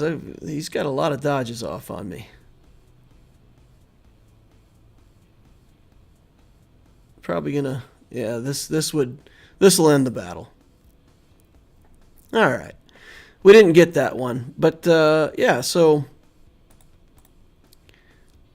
not a good showing on my first putting it up on stream, but yeah, most times I can get right through that Hound's Tooth. My silencer gets enough damage that I just hit the Hound's Tooth 3 or 4 times and just blow him out of the water, you know, just straight up kill him. You can control the Hound's Tooth for a certain amount of time, but then, so the enemy capital ship will do the mass assist, they'll call a reinforcement, and then the third skill that the enemy capital ship uses clears debuffs and heals. So at that point, it always places it on the Hound's Tooth, and the Hound's Tooth always gets taunt. So you do what you can up to that point, and then the Hound's Tooth is going to get taunt. Yeah. And maybe instead of Cassian's U-Wing in that first one, I could have brought in the TIE Fighter, Special Forces TIE. That would have put the tenacity down, and I could have got some stuns onto the Hound's Tooth. So there's some things I'm still experimenting with, but it's legit. TIE Echelon's legit. And when I get it to 7 stars, then I think, yeah, it's going straight to the top without too much trouble. Will Freeman says, did I miss when you got the new First Order ship? Well, I got it yesterday. So I got it between yesterday's stream and today. So unless you were sitting in my room watching me get it, then yeah, you would have missed it. I didn't stream it. I didn't put it on a video or anything.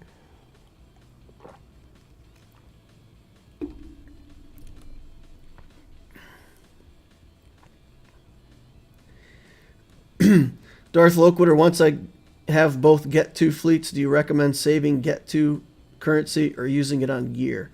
I consider that you need both Get To fleets, and then you do need to buy Rebel Officer Leia Organa if you plan to have JML ever.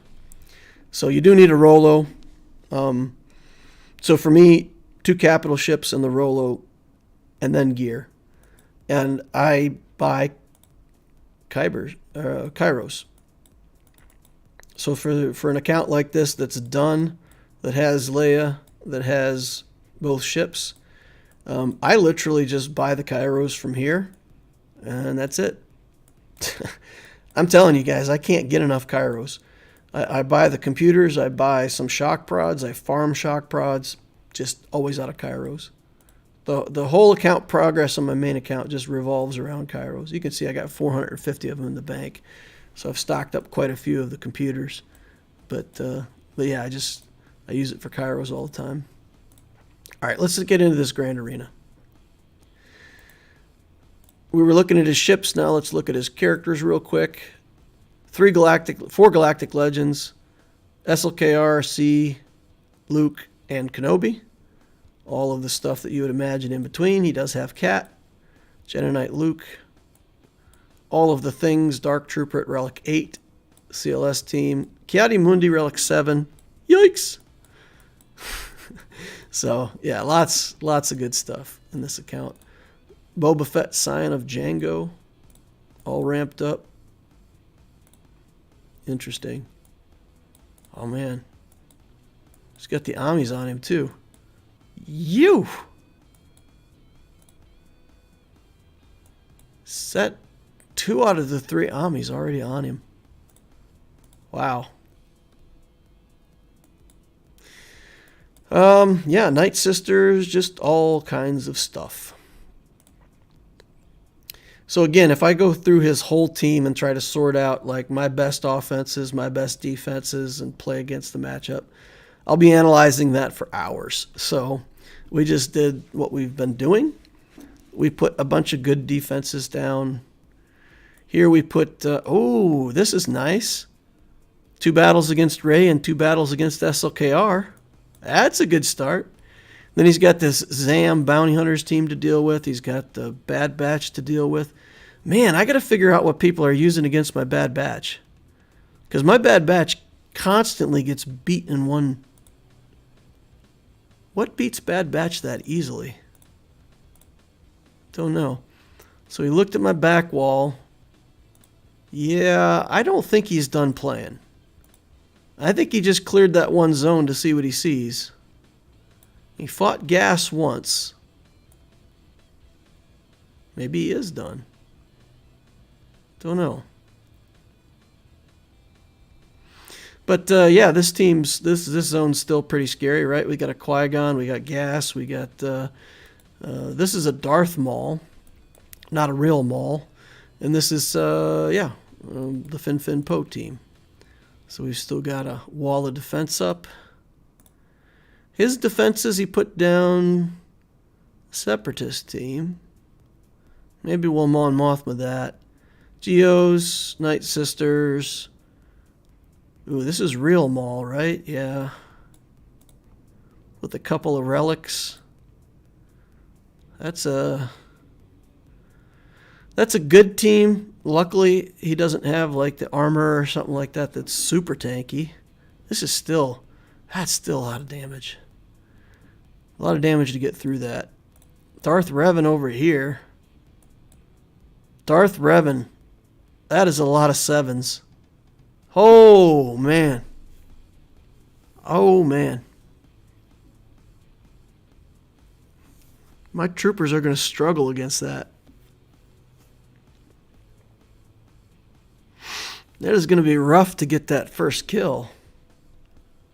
Take Foresight off of Bastila. Link buffs up. 1 hit. And then Dark Trooper. Pure health mods. 100,000 health. We ain't killing her. Can't kill her. Did he leave us a weak link with HK? Yes, he did.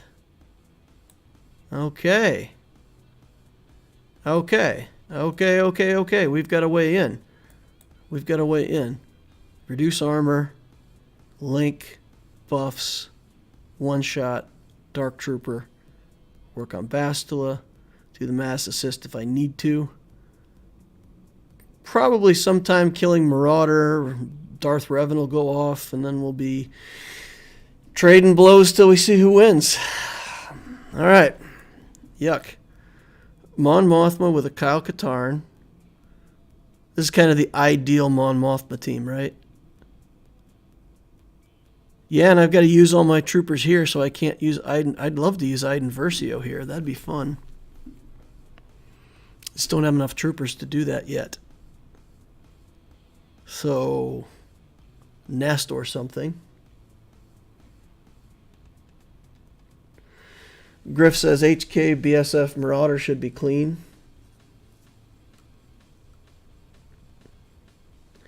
Yeah. Speed check with Talon. He went light top, probably went hard south. Yeah. Agreed, Griff. Yeah, no, HK gives us a way in. The Grievous team has BB-8. We've lost to that before with our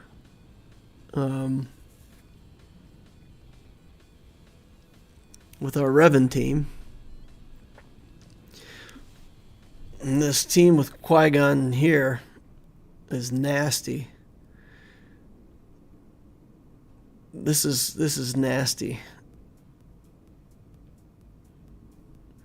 No, sir, I didn't like it.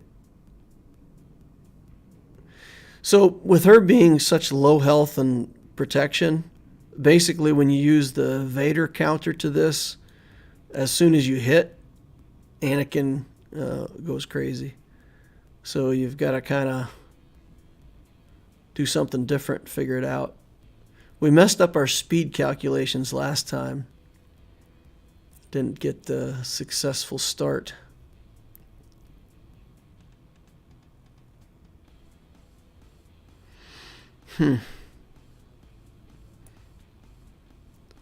That's rough. What are you guys using against Qui-Gon these days? How y'all beating it? CLS? Does CLS beat that? I feel like we stun him and just straight up kill him, and then we're duking it out for the rest. Maybe CLS? I've been using gas. Bad Batch or CLS. With CLS, you stun the Anakin first. Is that what you do? Stun the Anakin and then just go for it?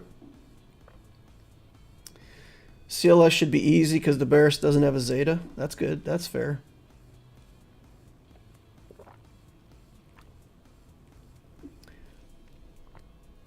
Remove taunt. Get in here on him. Bad Batch is clean. Bad Batch is the best Qui-Gon counter. Also amazing for GG. Save it for offense. Yeah, I may do. I may save it for offense. Now, I'm going to have my Maul team up and running next time. We got Maul to full relic. I think I got him all the way to 7. So we can take... we can put Maul in on defense and start bringing Bad Batch. That can work. They keep getting beat. I got to look at my history and find out what people are using to beat the Bad Batch. We still do have our C that we can use somewhere. I kind of want to see the back wall before I do that, though. All right, we got Troopers. We got Troopers versus Darth Revan. Let's start it off with that. See if we can get, 70 banner win here at least. Got enough likes. In we go.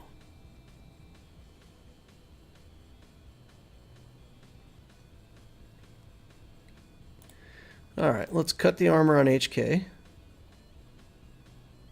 Link the Dark Trooper. Buffs. One hit. And then punchies. Good. Get rid of her foresight.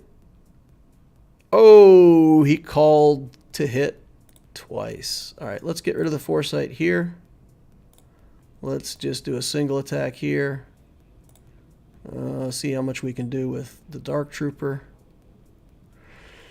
And we'll call in the mass assist, and if we don't get the kill, then, that's the next step. All right, we do get the kill. Take a couple shots here on the big man. All right, equalize. Equalize again, or just die. All right, punches. Ooh. I kind of wish that would have killed him. If that kills him, then he is considered, even though he loses one stack, he's considered full life and full protection for the purposes of banners. So He should have done just a touch more damage and we would have been a clean 75. Would have been good. Stun Jedi Knight Anakin first. Stance swap with CLS on GK for buff immunity. Then hit JKA only.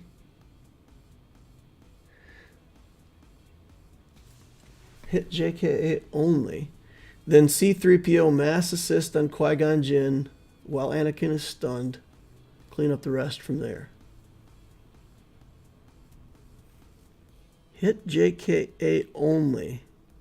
Oh, because you don't want to drop anybody else low health. Okay. And then you do the CLS, you do the mass assist on Qui-Gon. Okay. All right, Griff giving me the lowdown on the CLS team, so we're going to run that next. Let's get in there and do that. Stun. Does the stun work, Griff, because of the foresights?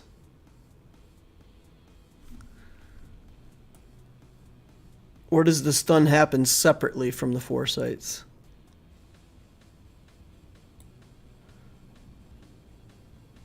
Can only use his basic ability, but it will stun the target and can't be resisted. So he doesn't even have to hit him? He can just lose the foresight and he's still going to be stunned? Han stuns through foresight, can't be evaded. Okay. People use CLS or Darth Revan against your Bad Batch. That's a reason to put them on defense. If I know that people are always using CLS to beat my Bad Batch, man, I'm fine putting them on defense. If they're going to pull that team, it just makes everything else I put on defense better. All right, let's get in there. All right, so Han's stun goes on Jedi Knight Anakin. Okay.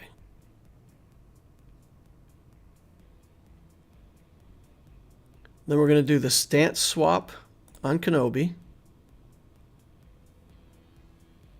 Okay.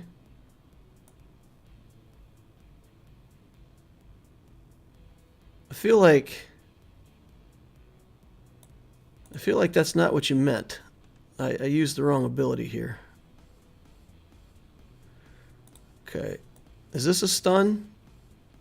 This is a stun. Nope. That's not a stun.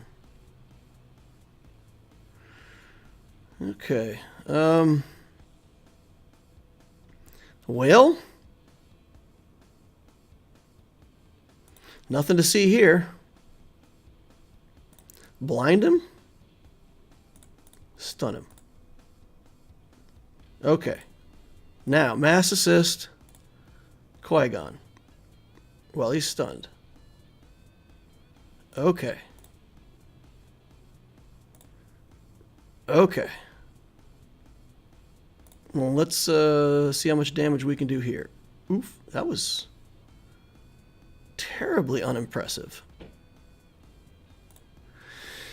Okay, confuse.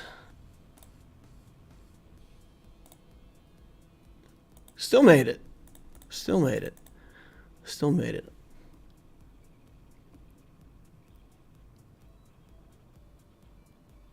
Stance swap with CLS and middle special on GK for buff immunity.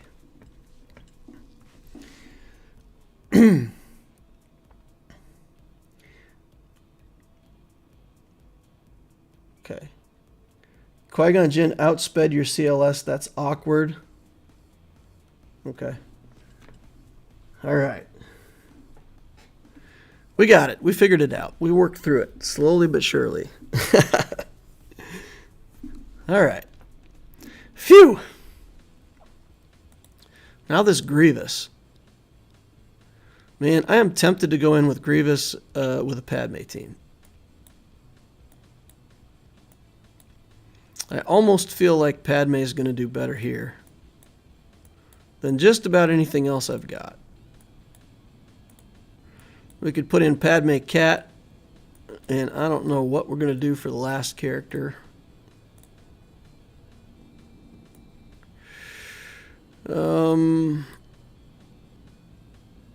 Nothing? Put nobody in? Maybe R2, put R2 in?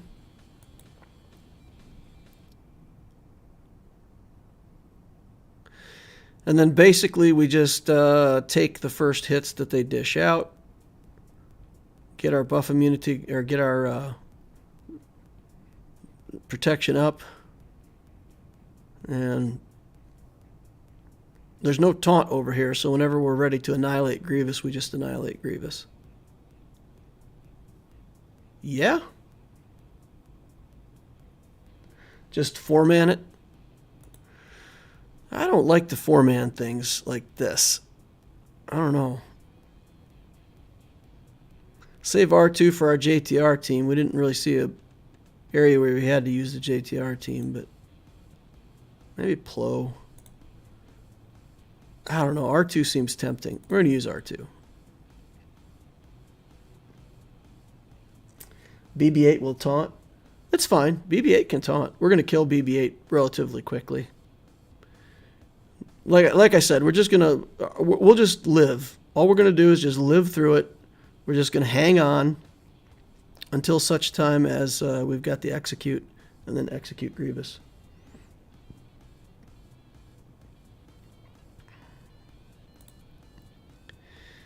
Okay. Living through this first part. Working mostly like we thought it would. There goes the BB-8. Get a big hit on this battle droid.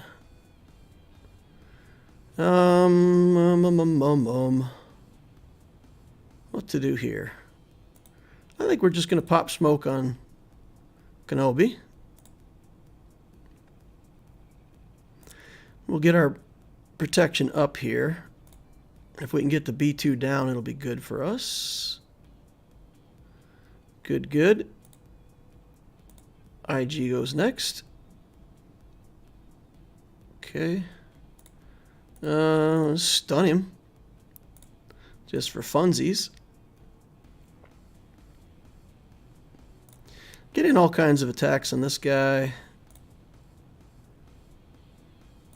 And annihilate Grievous. That's it. Right? Nothing to see here. Send in Ahsoka for the kill. Nice. 60 banners. Not pretty, but it worked. No Magna means easy access to B2. Yeah. You can kill BB-8 with Cat, the team. Yeah, exactly. Yep. It went like we'd hoped. Now this team is interesting. Because I am worried that my nest isn't going to get the job done. Worried about it. And I'm worried that if I play Triumvirate here, that they may have too much damage against my Triumvirate. I think we did this before, though, didn't we? I believe we did do the Triumvirate, and we were okay. And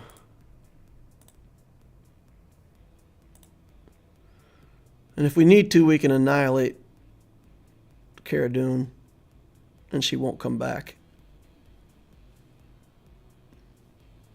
Kira nest and pre-taunt to soak Kyle's initial hit. Yeah.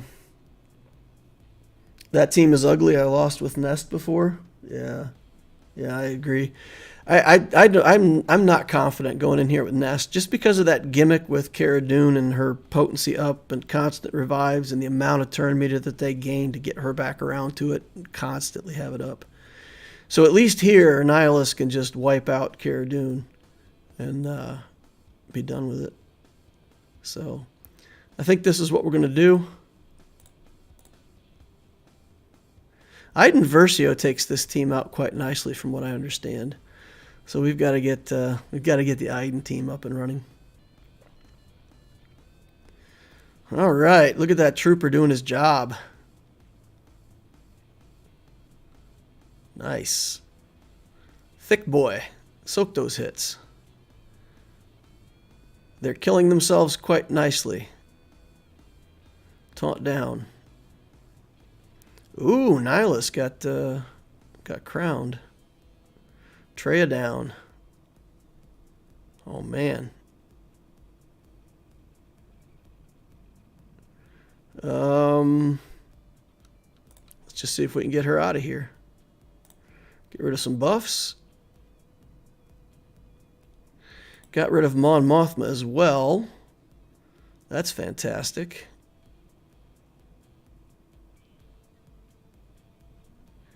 Okay. Let's do area effect and see if we kill people. All right. Oh man, this is still rough. Look at this.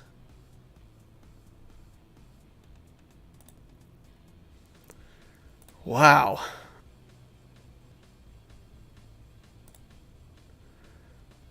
Yikes. That team is some good. I'm glad we put that extra tank in there. If we hadn't had that Sith Empire trooper in there, that would have gone badly. All right, we have SLKR on the back wall. Here's a place for our... No, we can't use JTR there because he put Hux with crew.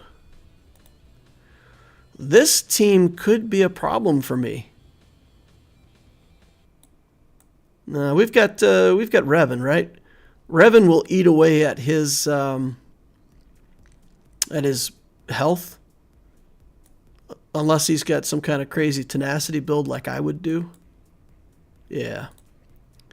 Yeah, so we can just go in there with Revan. Revan should be able to take that out.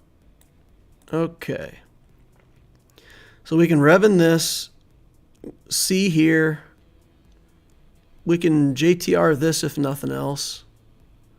All right, we got a plan. Let's see what's up front here.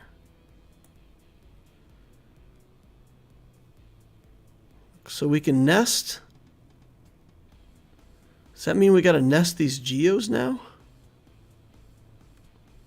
Mon Mothma, nest. Empire. What are we going to do here? Geos? Can Geos kill Maul, or is that a death wish?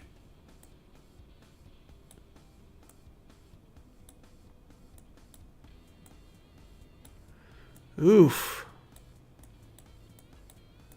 Oof, oof, oof, oof. What do we have to kill that Maul team?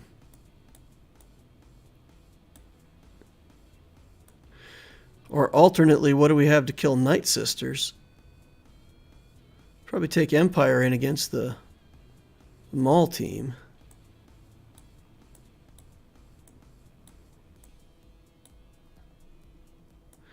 So we'll have to Vader here. Oh man. We'll have to Vader here. Nest. Mon Mothma. What are we going to do against Night Sisters?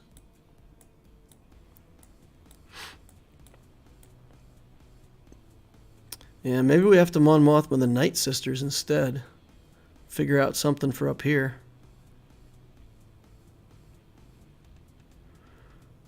This is kind of ugly, guys. Vader can kill Night Sisters. JKR can work against Maul. Geos versus crew. Geos versus crew. And just rely on my execute to be able to take out the Kylo. So we'll get rid of his taunt. This guy is a problem for Geos, though. He's a problem for Geos.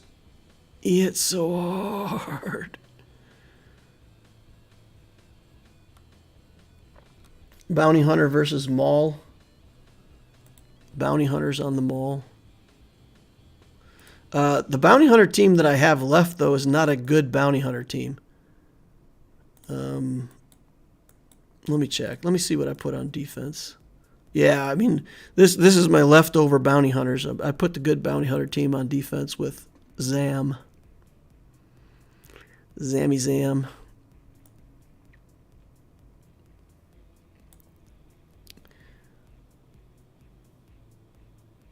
You can just auto basic at the end and let spy ramp damage. You can kill red first. Yeah, we got to get to the red trooper first, that's for sure. All right, let's try that. Let's see if we can get that one out of the way. See what our success is like here with our Geos.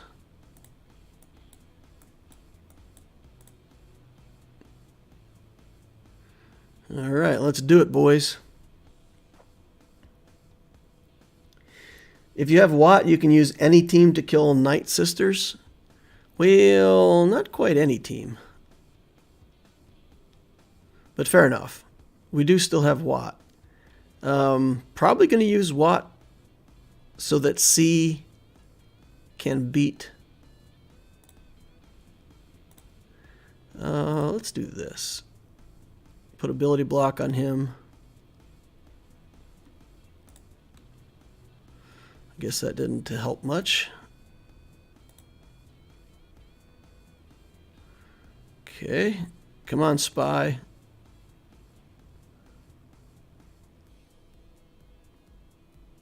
All right, clearing him off. Get around to spy here now. Get him. Oh, man, we didn't even kill him. Oh.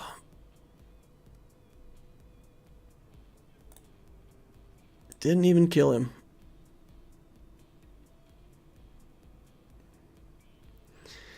Okay, we're down a couple Geos, but we're still fighting.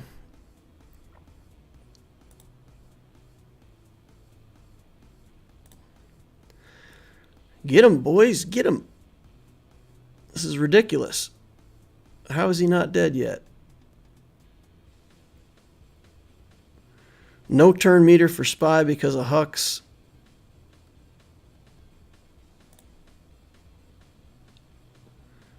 Ugh, they're running circles around me.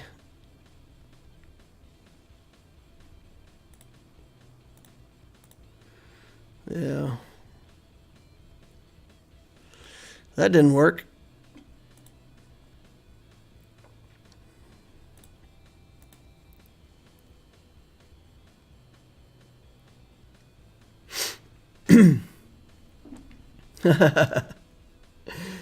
Yeah. All right. Well, let's see. Let's think about this, because if we can outspeed these Night Sisters, what we could potentially do, we could do something like this.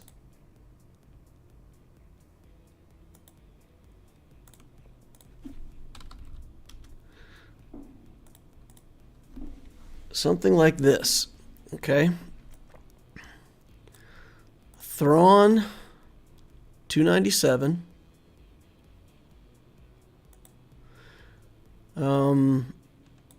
She doesn't speed things up, does she? 30 speed, okay. 30 speed, 221. Asajj is usually the speedy one, right?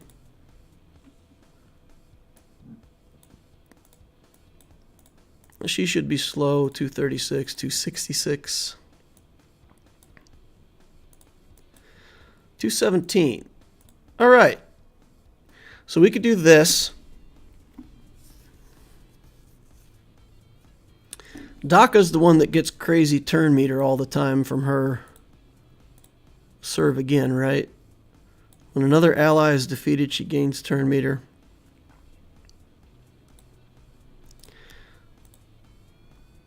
So we just get in here with Empire, and we just take away all their turn meter, and just keep removing their turn meter, shocking, getting them stunned, doing the thing.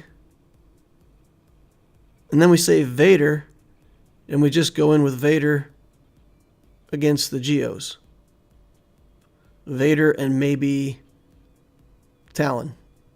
Maybe a couple other things to speed him up. And just hope that Vader can kill the Geos solo, more or less. How's Darth Loquitur doing? Guessing you already did that account. Curious if you're running into the same stuff. 6 million GP accounts versus my little baby account. Yeah. We fought a, what, 5.4 million today against my 2.9 million. Yep. All right. Let's get in here and see how well Mara Jade really can control this whole team. If I'm not accounting for some kind of counterattacks, then it's going to go badly for us. Asajj just goes ahead and takes a turn for no reason that I can understand.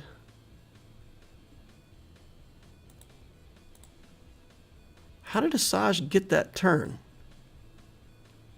She's got extra speed from something I'm not aware of. All right, we don't need more debuffs and turn meter, so we're just going to take the kill. And then we're going to take another kill. And then I'm going to take another kill. Now we need to start applying some debuffs here. Let's get some debuffs. Staggers. Let's kill her. Throw a bomb. Take away turn meter again. Asajj doesn't lose turn meter. Man, I do not know my Night Sister Kits. Why is she not losing turn meter? We can't take away her turn meter? That takes away her turn meter. She has no turn meter now. All right, let's give this over to Palpatine. Sure, why not? Shock on her. Daka's got to be the target now.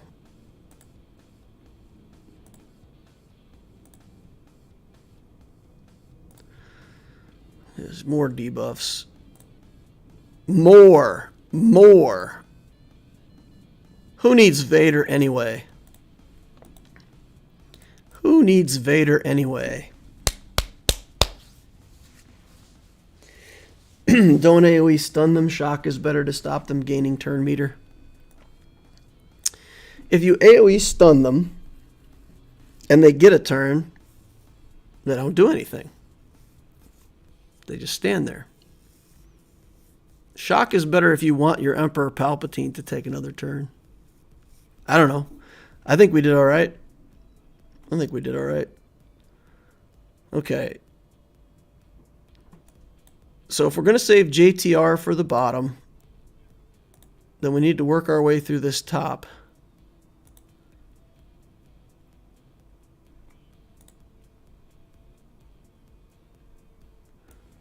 Mon Mothma can kill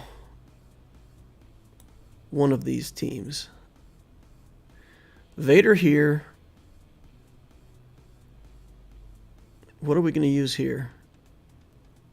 Does JTR work against this team? I feel like JTR might work against this team.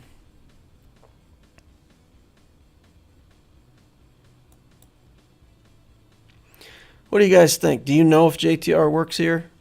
Jedi Training Ray, Lucifer, our friend Lucifer.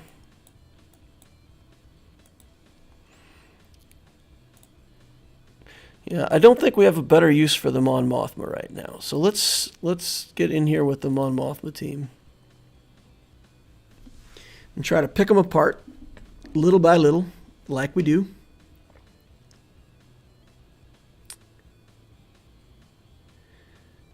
All right. Ready, go.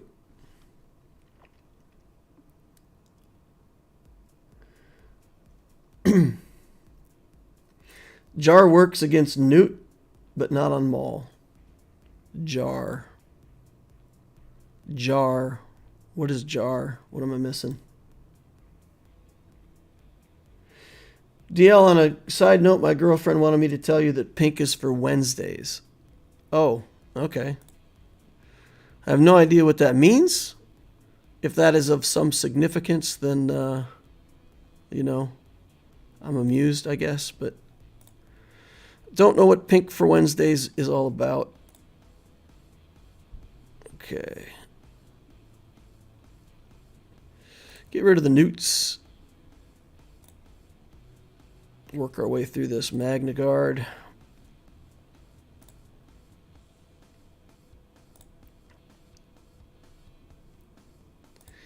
Throw a bomb. All right. When is Nest going to come over? We need Nest to come over pretty soon.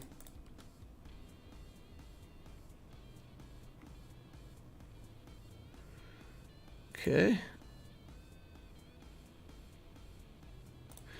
Droidica. Yeah, let's go ahead and do this. We'll get the Resurrect off. Oh, that's no good. Dooku going crazy. All right, let's hit him. Got a taunt up so he can try to stun this K2. Not going to get it done, though.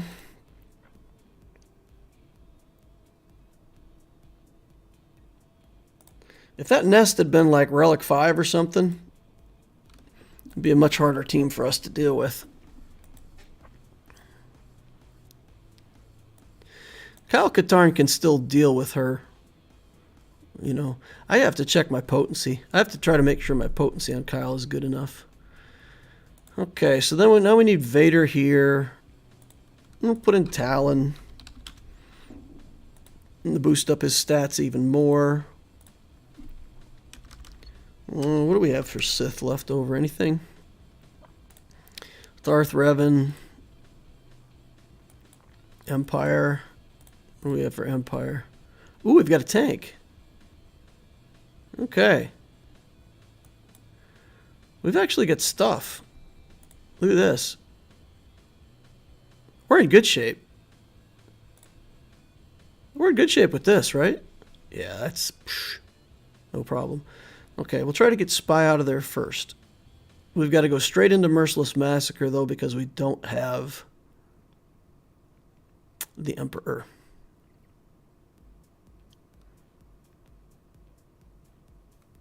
One, 2, 3, 4, 5, 6, 7, 8. We won't be able to get back to Merciless Massacre again. That's unfortunate. Can't do 2 in a row like we like to do. But we should have tons of damage, right? He's given us a bunch of extra offense here. She's given us extra offense. Let's get in there and see if we can just wipe out some Geos. Good, clean. Don't even let them get a turn. Or if they do get a turn, hopefully they're hitting the... We'll do that on him so we don't have counterattacks. Then we're going to try to call... Oh. Got to try it. Good. Spy is out. Threat level is decreased. We'll do this. We'll do the Force Crush again so we don't have to take a counterattack.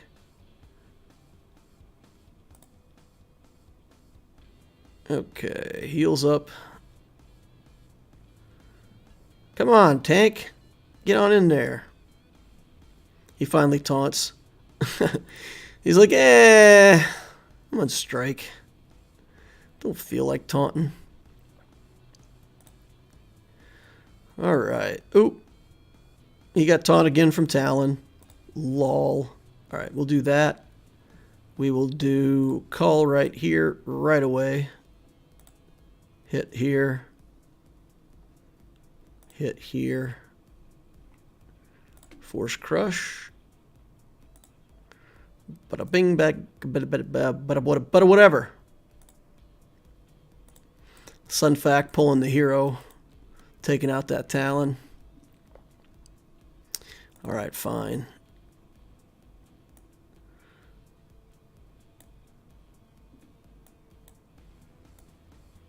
So now, I think we got to try Rey here. You gotta try Rey.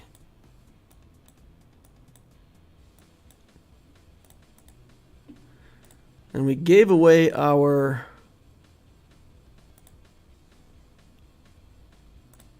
We need another robot. We got to use the IG unit here.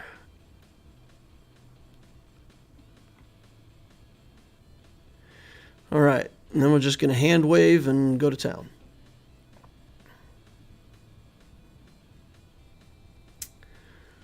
Okay. In we go. I feel like this can go badly for us if Maul gets too many turns, so we've really got to be careful here. Hand wave. Get everybody some exposes. Yeah, this Maul's getting too much turn meter. Let's give him the stick. Give him the basic, more turns over here.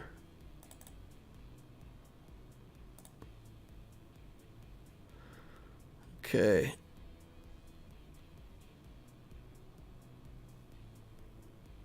All right. Just try to stay on top of it. Come on, get counterattacks. Oh. Counterattacks. Yeah, we're done. We are done for. We'll get out of here.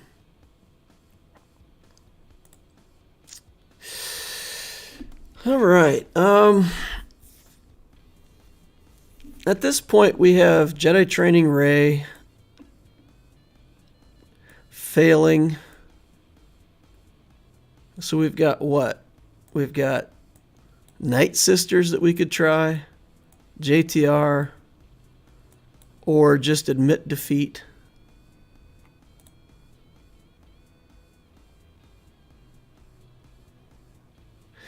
I think at this point we just admit defeat, right? We just go ahead, kill off this Maul with our Galactic Legend, and take the back, and just skip SLKR. He can just stay. I would rather clear the front zone and see fleets than try to clear this zone.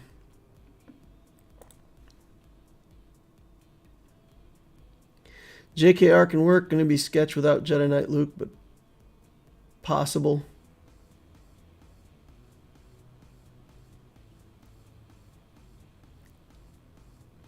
I hate these wins that you should have had from the beginning, but overthought of it.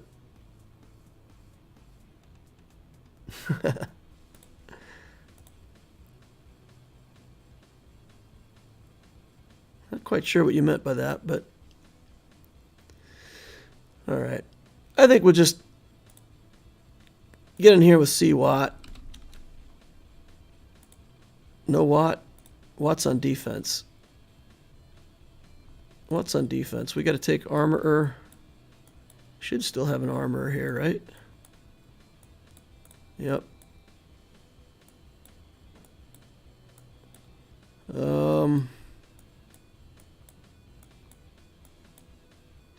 Boy, we're running low on stuff. If they just kill the Armorer, then there's not much we can do. The only tank we have left is this Night Sister tank.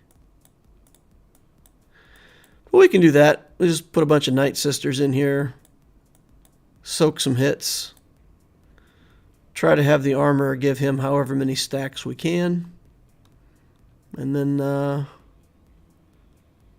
duke it out with C. I think we link Django and Maul so that the first time we get to our ability, we can get rid of Maul. I think Bo-Katan's less of a threat than Maul. Or do we just target these two and then, yeah, we'll just link the relic ones. We'll just link the relics. Cut down the damage. All right, in we go. Just break through here, see the back wall, see the ships. All right. So we're going to link Django and Bo-Katan. And then we will start to deceive people.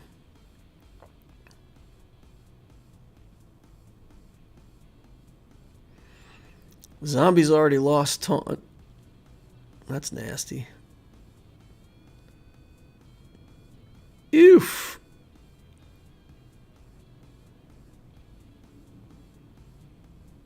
You think they got some turn meter? They've taken like 26 turns and armor hasn't even gone yet. That is crazy. That is some crazy stuff. All right, let's heal up for what it's worth. And give this over to Sith Eternal.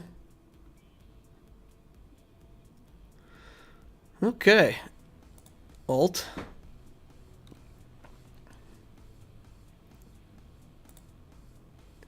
Do our thing.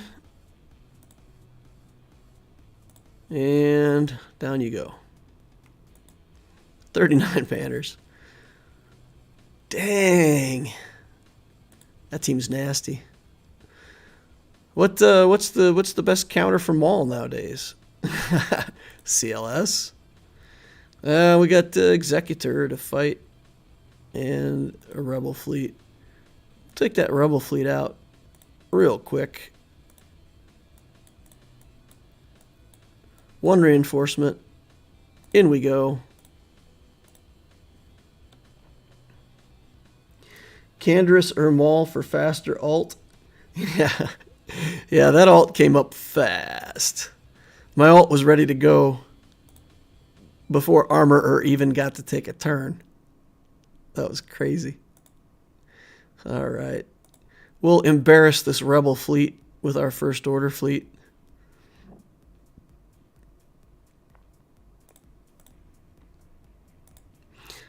Yep.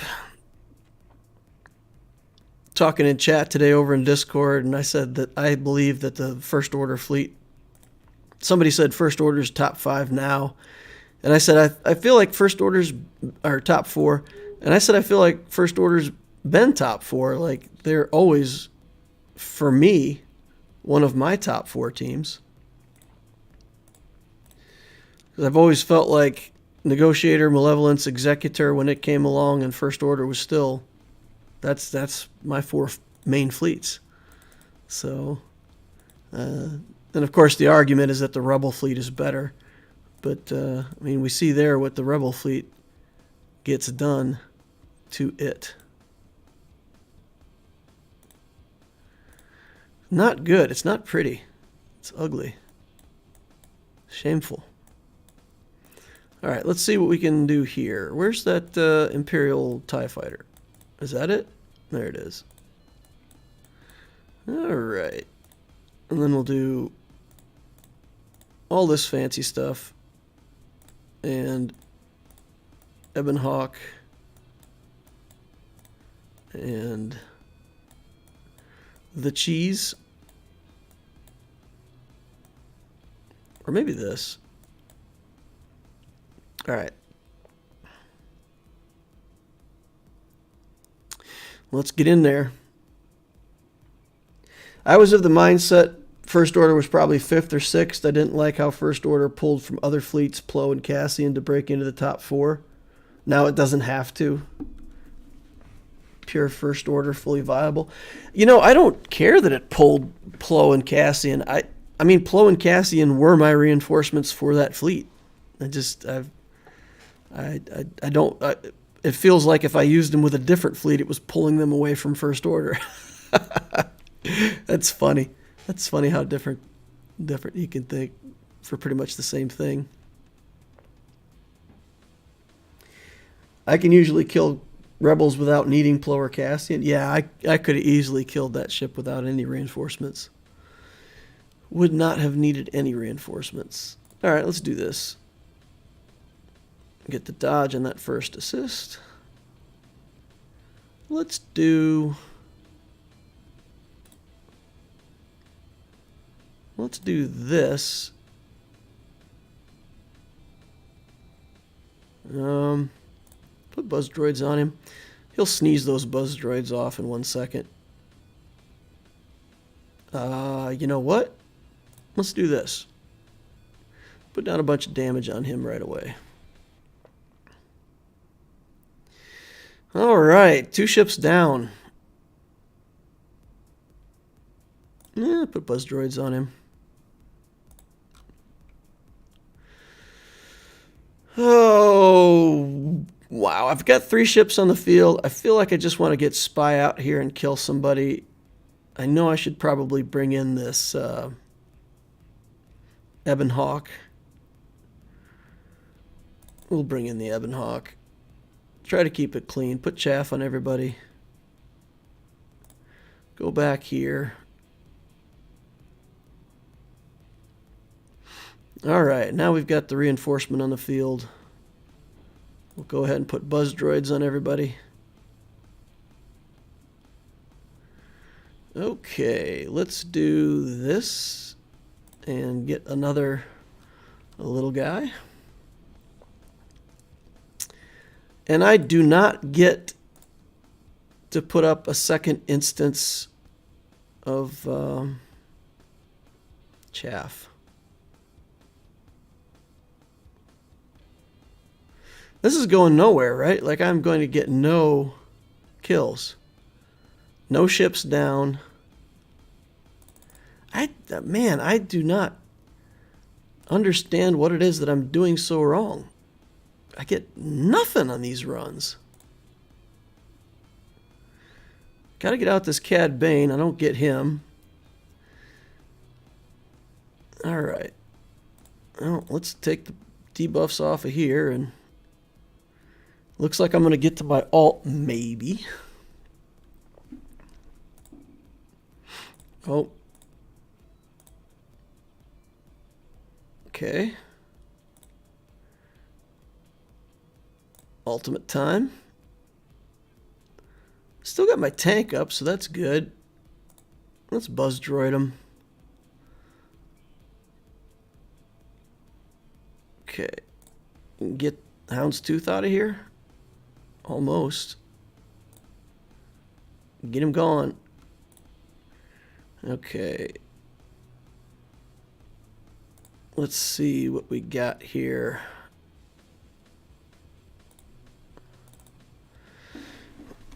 Get over here.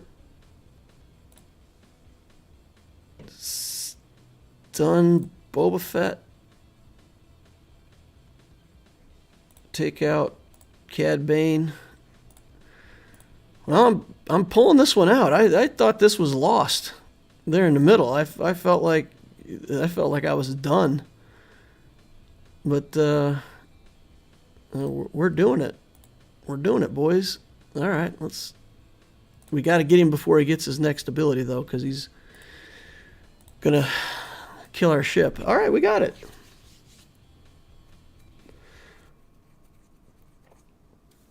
R8 Piet with normal troopers and a Relic 5 Dark Trooper just killed Relic 4 Night Sisters. Honestly, it's a lot harder if you don't get Cad Bane with Spy. Yeah. Yeah, that looked like it was going badly. I mean, it right there in the middle, it was like, it looked like it was done for. And I somehow pulled it back. All right, well, we'll leave it there. If my opponent's not done playing, then he's still got his work cut out for him. He dropped a couple matches over here on these GLs.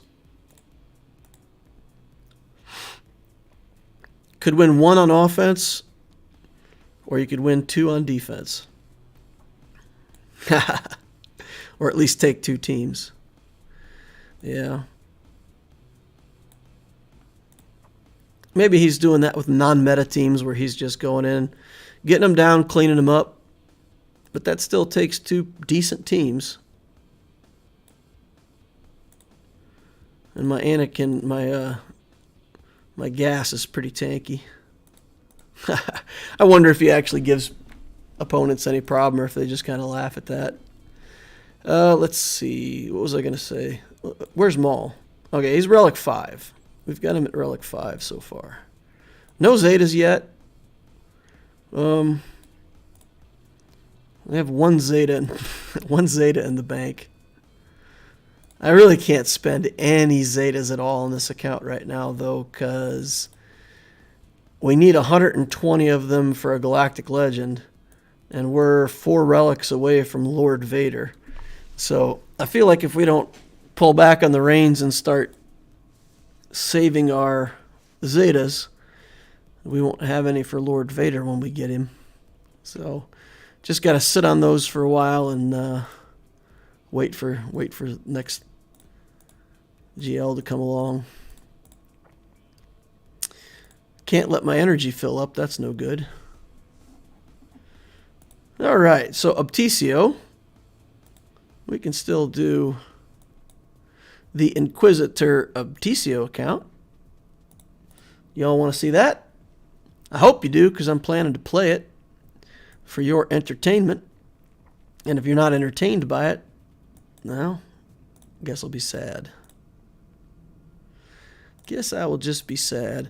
I still have to figure out my final Lord Vader team, too. I figure I'll use Maul in there. I figure I'll use probably the Red Trooper. He looks like he's a really good fit in there. And then I guess we start putting Darth Vader in there. We know that we can use Emperor Palpatine with this Mara Jade and have some kind of functioning team. So we can kind of still have a team on offense that does the same kind of thing that the Palpatine Vader team did, just with no Vader.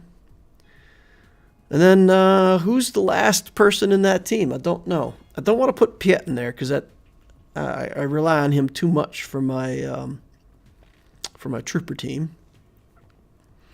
So who would you guys put in there as your 5th? We've got Maul, Royal Guard, Darth Vader himself, and then we have to find a replacement for Piet. I think maybe Talon, because Talon gives another 30% health, which is sick. Yeah, so I think I might put Talon in that team, but I don't know. What do you guys think? Who would you put in there?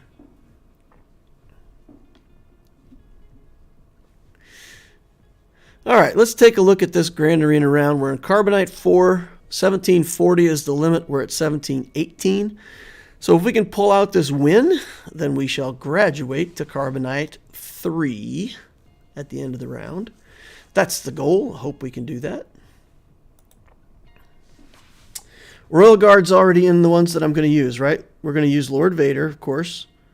Royal Guard, Darth Vader, Maul, and then a lot of times people put in Piet, but I'm not going to put in Piet. I think Talon, but I'm not 100%.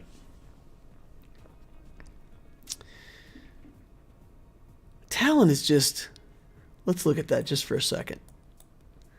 The idea of putting Talon in that team, right? They already convert their protection to health and get sickening amounts of health. We know that, right? And we're putting it on defense, so we really don't care if, everything works out perfectly. We're just looking to live and live long enough for Lord Vader to do his thing. We just want 5 characters up when he hits his ult. 30% max health, 30% offense, and plus 20 speed. Whenever she falls below, Sith tanks gain retribution and taunt. Only Sith tanks, huh?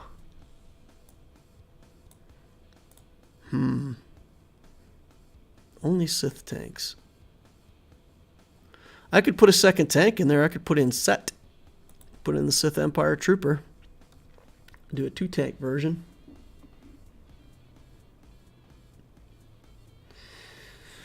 right, well, let's get back to the Obtesio account then and see what we can get done. If one of my mods could be so kind as to get rid of that bot, I would appreciate it. We're fighting against Black Manta. He's no supervillain, though. Check this out, 1.1 million. He's got characters, 840,000 in characters. But look at this fleet. Man, as soon as I see this and I go, that 250,000 in fleet, that's no good. And that's what we see. His fleet is sad. He's got 4-star ships.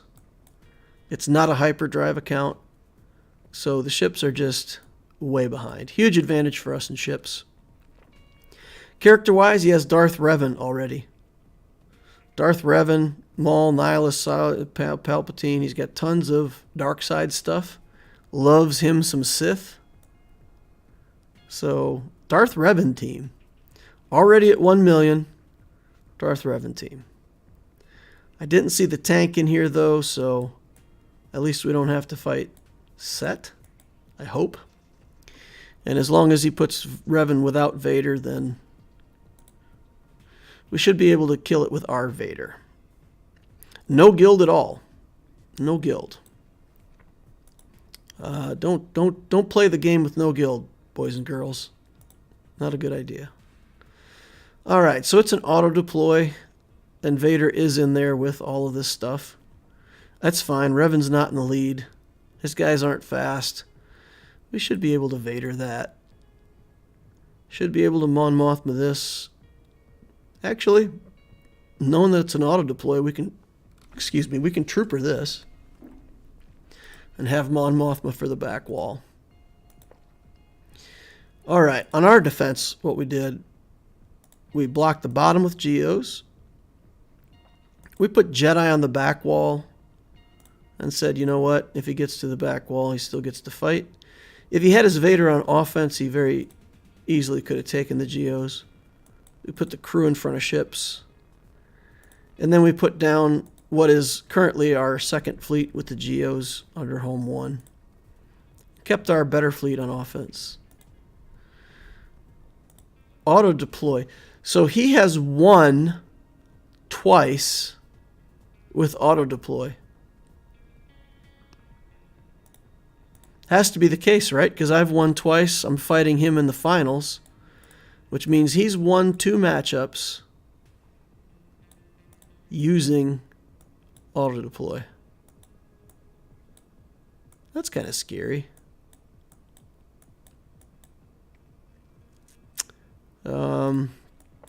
Gideon gives us the best control, right? Do we have mods on Gideon? We've even got mods on Gideon. Look at that. All right. Let's go. I don't have Mara Jade, though. This account was created after Mara Jade, so I have to farm her from 0. I've put her on the list of things to farm, and I farm her on hard node day so far. All right, let's bonk some of these guys out of here.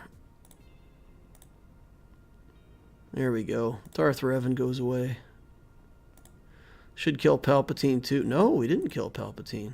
Yikes. All right, let's hit hard. We'll cull him out. We will carve his armor. I don't have troopers to get assists in order to be able to do what I want to do there with Darth Vader. All right. And then that's it. We just merciless, hit him, finish him off. Easy peasy. Through to the back wall over here. Down bottom, we said troopers here. We've got this set up kind of as a clone bomb team right now. We've got 5s with Zeta. So if one of the other troopers dies first, 5s will sacrifice himself. He'll pass his stats around. The team will get better. So that will likely happen here. It's a pretty bad team that he's got over there, but it is gear 12, and there's some characters there that can do damage. So I wouldn't be surprised if if we do end up getting the sacrifice in. It's okay, though. The team is built to do that. We don't mind. Hera Syndulla can be annoying. Her second life buff doesn't just work on Phoenix, so got to get rid of that before it's a problem.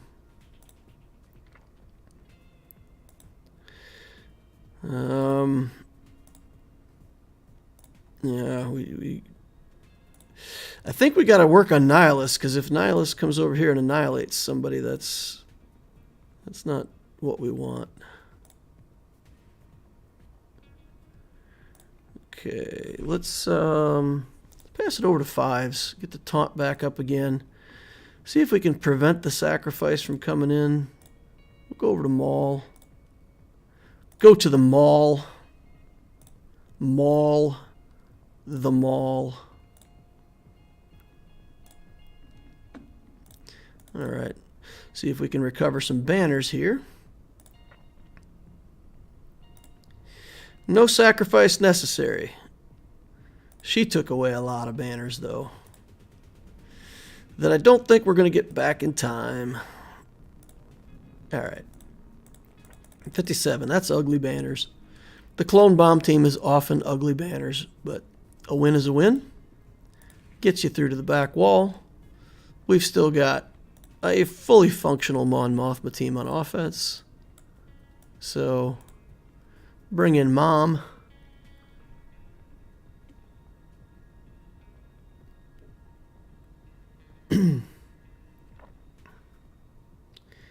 What gear is your Ebonhawk crew? My Ebonhawk crew on my main account is pretty bad. It's their gear, I'm going to guess 9, 10, something like that. It's not great. I have not committed to relic levels on my, or even gear 12. So, yeah, it's a weak link for sure.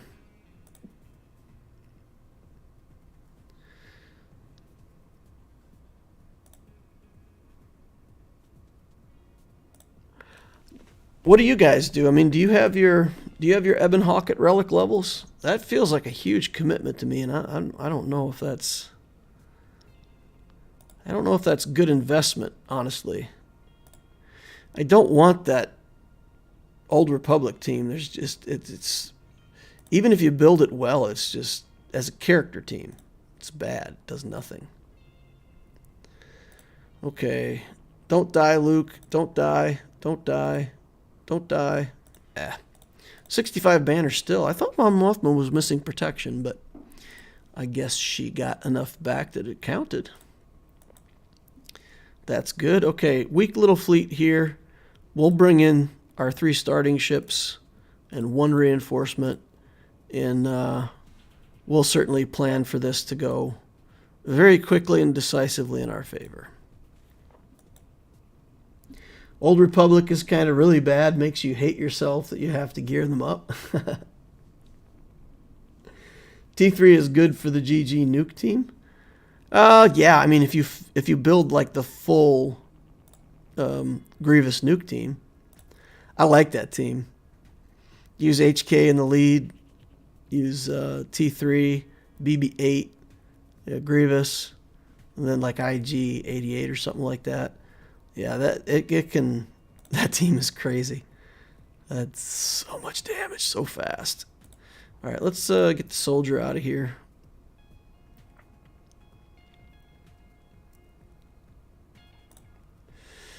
All right, I don't even think we'll need our reinforcement. We'll bring him in anyway.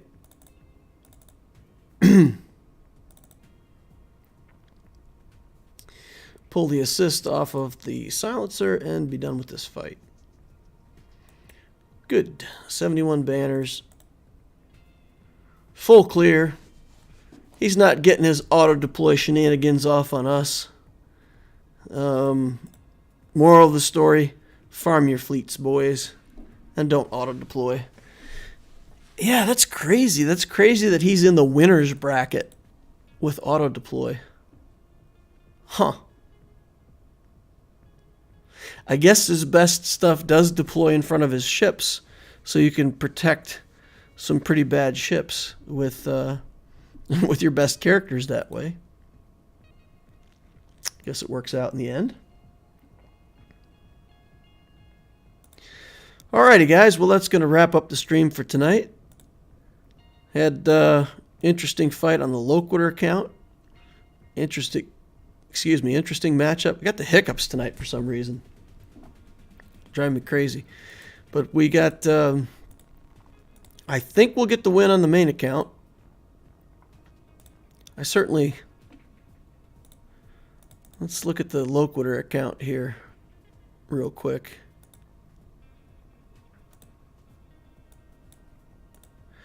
Yeah, I feel like he must be done playing, right? If he does kill the Geos and take that zone, he can make this a close fight. Potentially kill this team. Yeah, I think he's done, though. I think he's done. I think we've got a win there. On the main account, I think we've got to stop there. So, yeah, 2-1 season on the main account was good.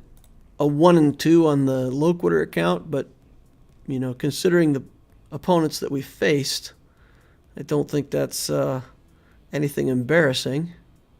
And then, of course, Abticio should be on his way to a 3-0. We should be getting a lot of 3-0s for Abticio for a while, right? Because it's not that hard to rise in the early Grand Arenas. So as we build the account, we'll just keep pushing up. Feel like that could go pretty well. All right. Well, let's let's say goodnight there. Remember, hit the like button on your way out the door if you haven't done that already. Helps me, helps the channel, and I do appreciate it. Subscribe to watch more stuff like this in the future, know when I'm doing my streams. And join us over on Discord. If you're not over there, you're missing out. We've really got a great Discord community. The link is in the description down below. Just click on that, head on in, and join us over there. Hope to see you there someday soon. And if you want to become a Patreon, that's cool too. We've got some special stuff set up in the Discord. And I get on and talk to the Patreon group pretty frequently, so you get direct access to advice and things like that. So thank you all for watching. I appreciate each and every one of you, and I will see you in the next Holocron.